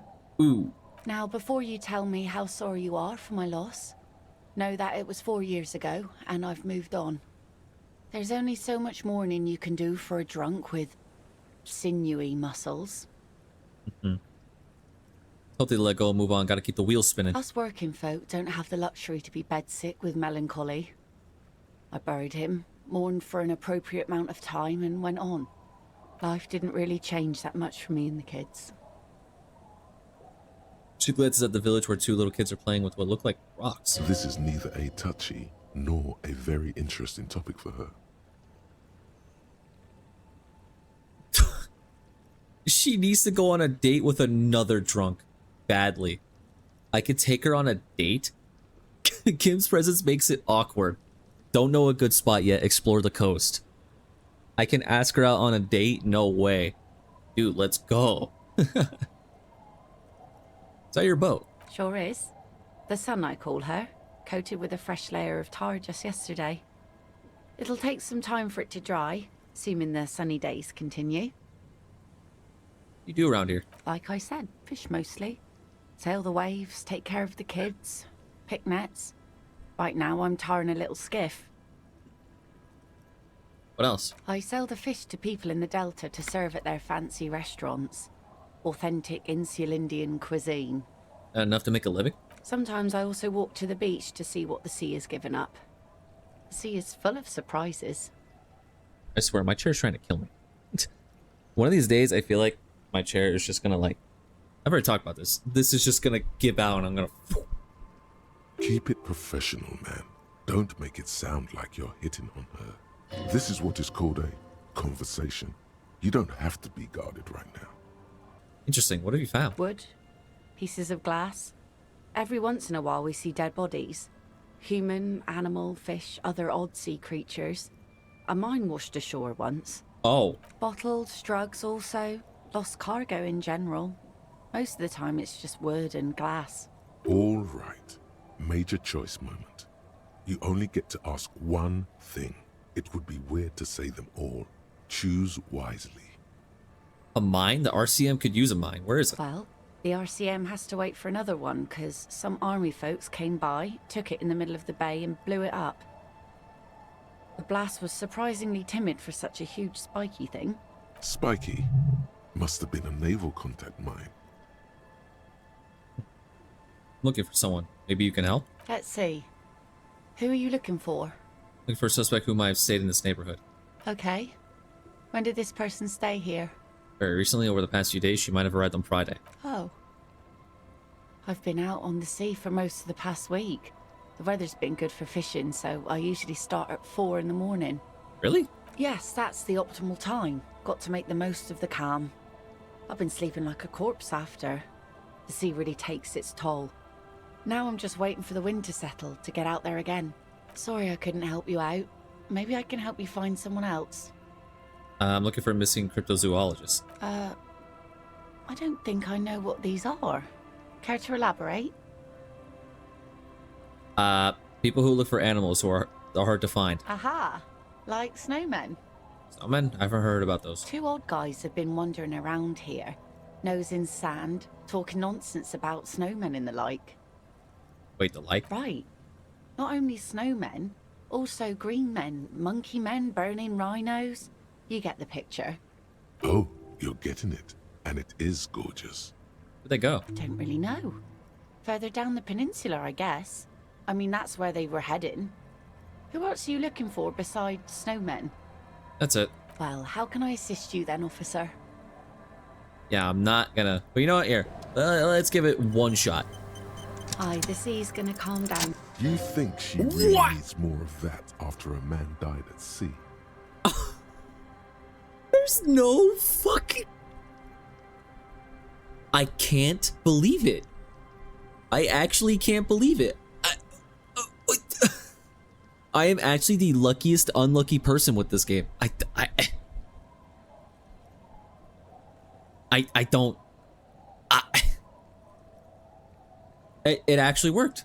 It actually worked. I can't believe this shit. What the fuck? You've got to be joking. I can't win a 50% chance. I lose it like 3 different times, but I can win a 3% chance. Okay. But what do I do then? What if I told you it is actually possible to go on a date sober? I'm listening. Before recorded history, men and women were able to do simple, very primitive things together sober. Acknowledge the situation and keep it basic. What a load of bullshit. can't believe this. I'm a drunk. Don't know if you've noticed, so I usually ask people to drink with me. I have, and I don't really. This time, though, I thought I'd ask you for a walk. Just a walk? I don't know, officer. I would not have taken you for an innocent perambulator. I am. That's why you should definitely agree. Where would this walk take us, officer? The tip of the peninsula is bound to have a good view. Let's go there. Officer, I thought we had a walk of our own in mind. One that results in a solved murder investigation. Oh no. You, come with us. Seriously, I insist. Aw. She smiles at Lieutenant and turns back to you. You need to understand that nothing is going to happen. We're just walking. That's it. Understood? Having the lieutenant along is a fail-safe measure against any possible funny business. Smile and nod. I guess I can come along for a quick stroll. I mean, if the ma'am insists, of course. Huh. I wonder if I did this without him, would something have happened? I do, yes. Stroll on the beach sounds nice, doesn't it? All right, I'll see the kids haven't killed each other, and we'll meet at Land's End in 15 minutes? She doesn't wait for an answer. You better get ready.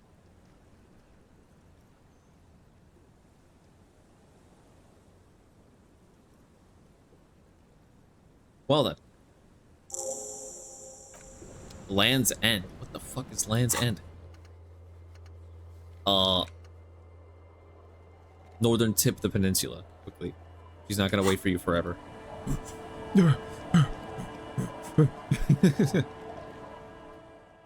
Wow, it actually worked. I can't believe this. What the fuck?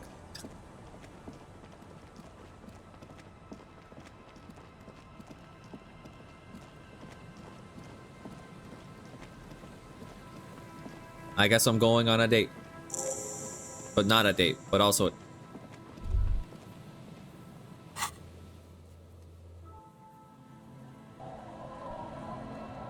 Oh my god. There is quick travel. Thank you, game.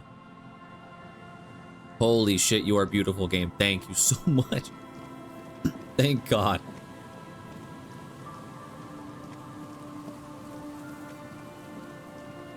Ah.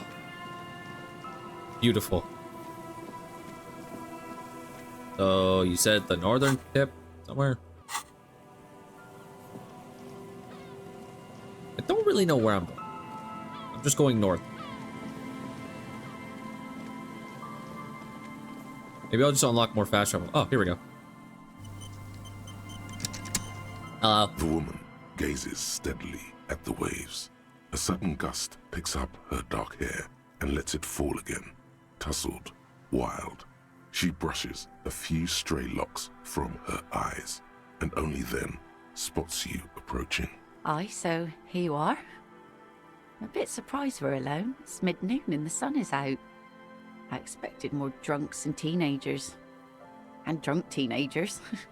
Know that you're not the first guy to bring a girl to Land's End. This is what the locals call a make-out spot. That is not going to happen here today. I just want to make that clear, Dimples. Or thing. Turns to face the sea once more. Across the rusty water, that's La Delta, the financial district. In the mist-covered distance, towers rise as a rebuke to the poverty of this coast. Seems surprised that I made it. Drinking men aren't known for keeping their appointments. I'm actually quite good at scheduling. Aye, so an officer should be. All that running around must need a lot of structuring. A little laugh as she turns to face the sun reflected in the waves. Her laughter is throaty and warm. It rhymes with the waves and the cries of the gulls. As she turns to face the sun reflected in the waves and the skyscrapers rising across the bay, you cannot help following her steady gaze. The sun reflected in the waves and the skyscrapers rising across the bay is mesmerizing. Your mind clears for a moment as your senses take it all in. Not just the glass skyscrapers, fragile looking in the shimmering air. River Esperance flowing into the bay. Isn't it strange? for this all-powerful thing, the sun, to be so generous towards us. Huh? You know, the best time to go out fishing is usually towards sunset, when the water is warmer. The sun also falls on the Capeside tenements and war-torn ruins. An old sea fortress juts out, seemingly impervious to the sheen cast over everything else, shaking you out of your reverie. The sun does little for the dead, and those hopelessly lost in their own minds, or people living in desert climates with sparse vegetation and little drinking water. Oh, you named your boat the Sun. Oh, that was a bit of pride and a bit of superstition. And a bit of conceptual unity too, it being yellow and all. I'm not sure desert people are happy with too much sunlight. Now you're just nitpicking. But I concede. Maybe desert people sometimes disagree. Enjoy the view. There's salt in the air, and the cries of the gulls and the skuas, grit of the sand and the green glint of broken bottles. But still your gaze always returns to the dazzling streaks of light, wherever they may be reflected, their opulence. It's bringing us spring, summer. It's entirely on our side, no matter what we do or who we are, for absolutely no reason. It's unlike no other powerful being, certainly no powerful organization or government. How can that be? Well, something's got to be on our I side. guess we wouldn't really be here if that thing wasn't on our team.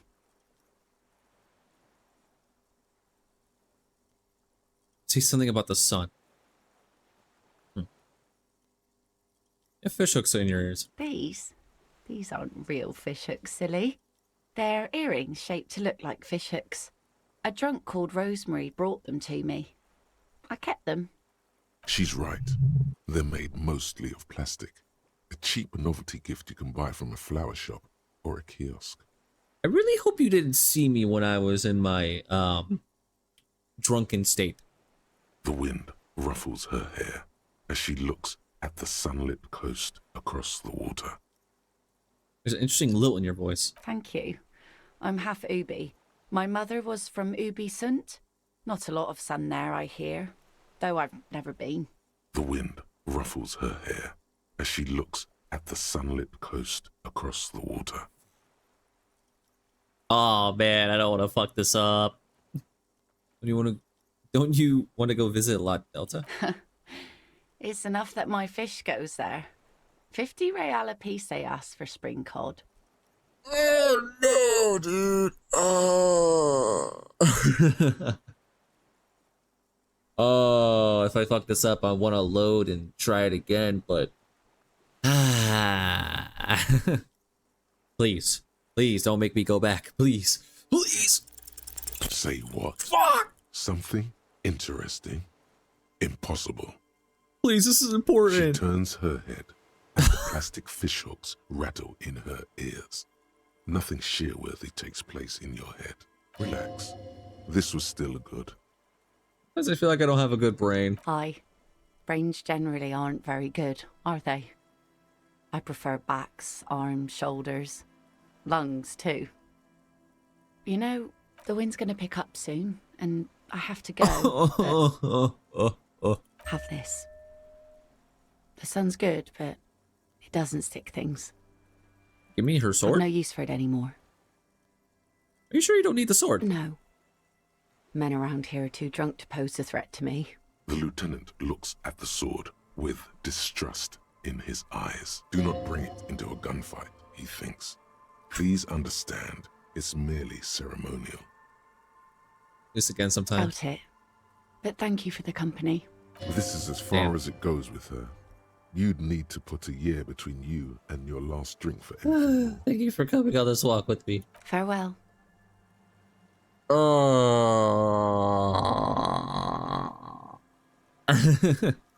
Man. I hope this has been refreshing for you, Detective. Let's return to our search with a fresh pair of eyes. I mean, I got a sword. Nice. She must not. Here we go. Two different approaches to pull this off with style. Thank you. Yeah, a massive thermonuclear reaction, 5 billion years old. The sun is a god. Aye. And a benevolent one. When did you last have one of those on your side? My early 20s, maybe? Well, now you have that giant thing to watch over you. So, to hell with youth. You know, the wind's going to pick up soon, and have this. So you still get the Sounds sword. good, but it's still the doesn't same stick things. outcome anyway.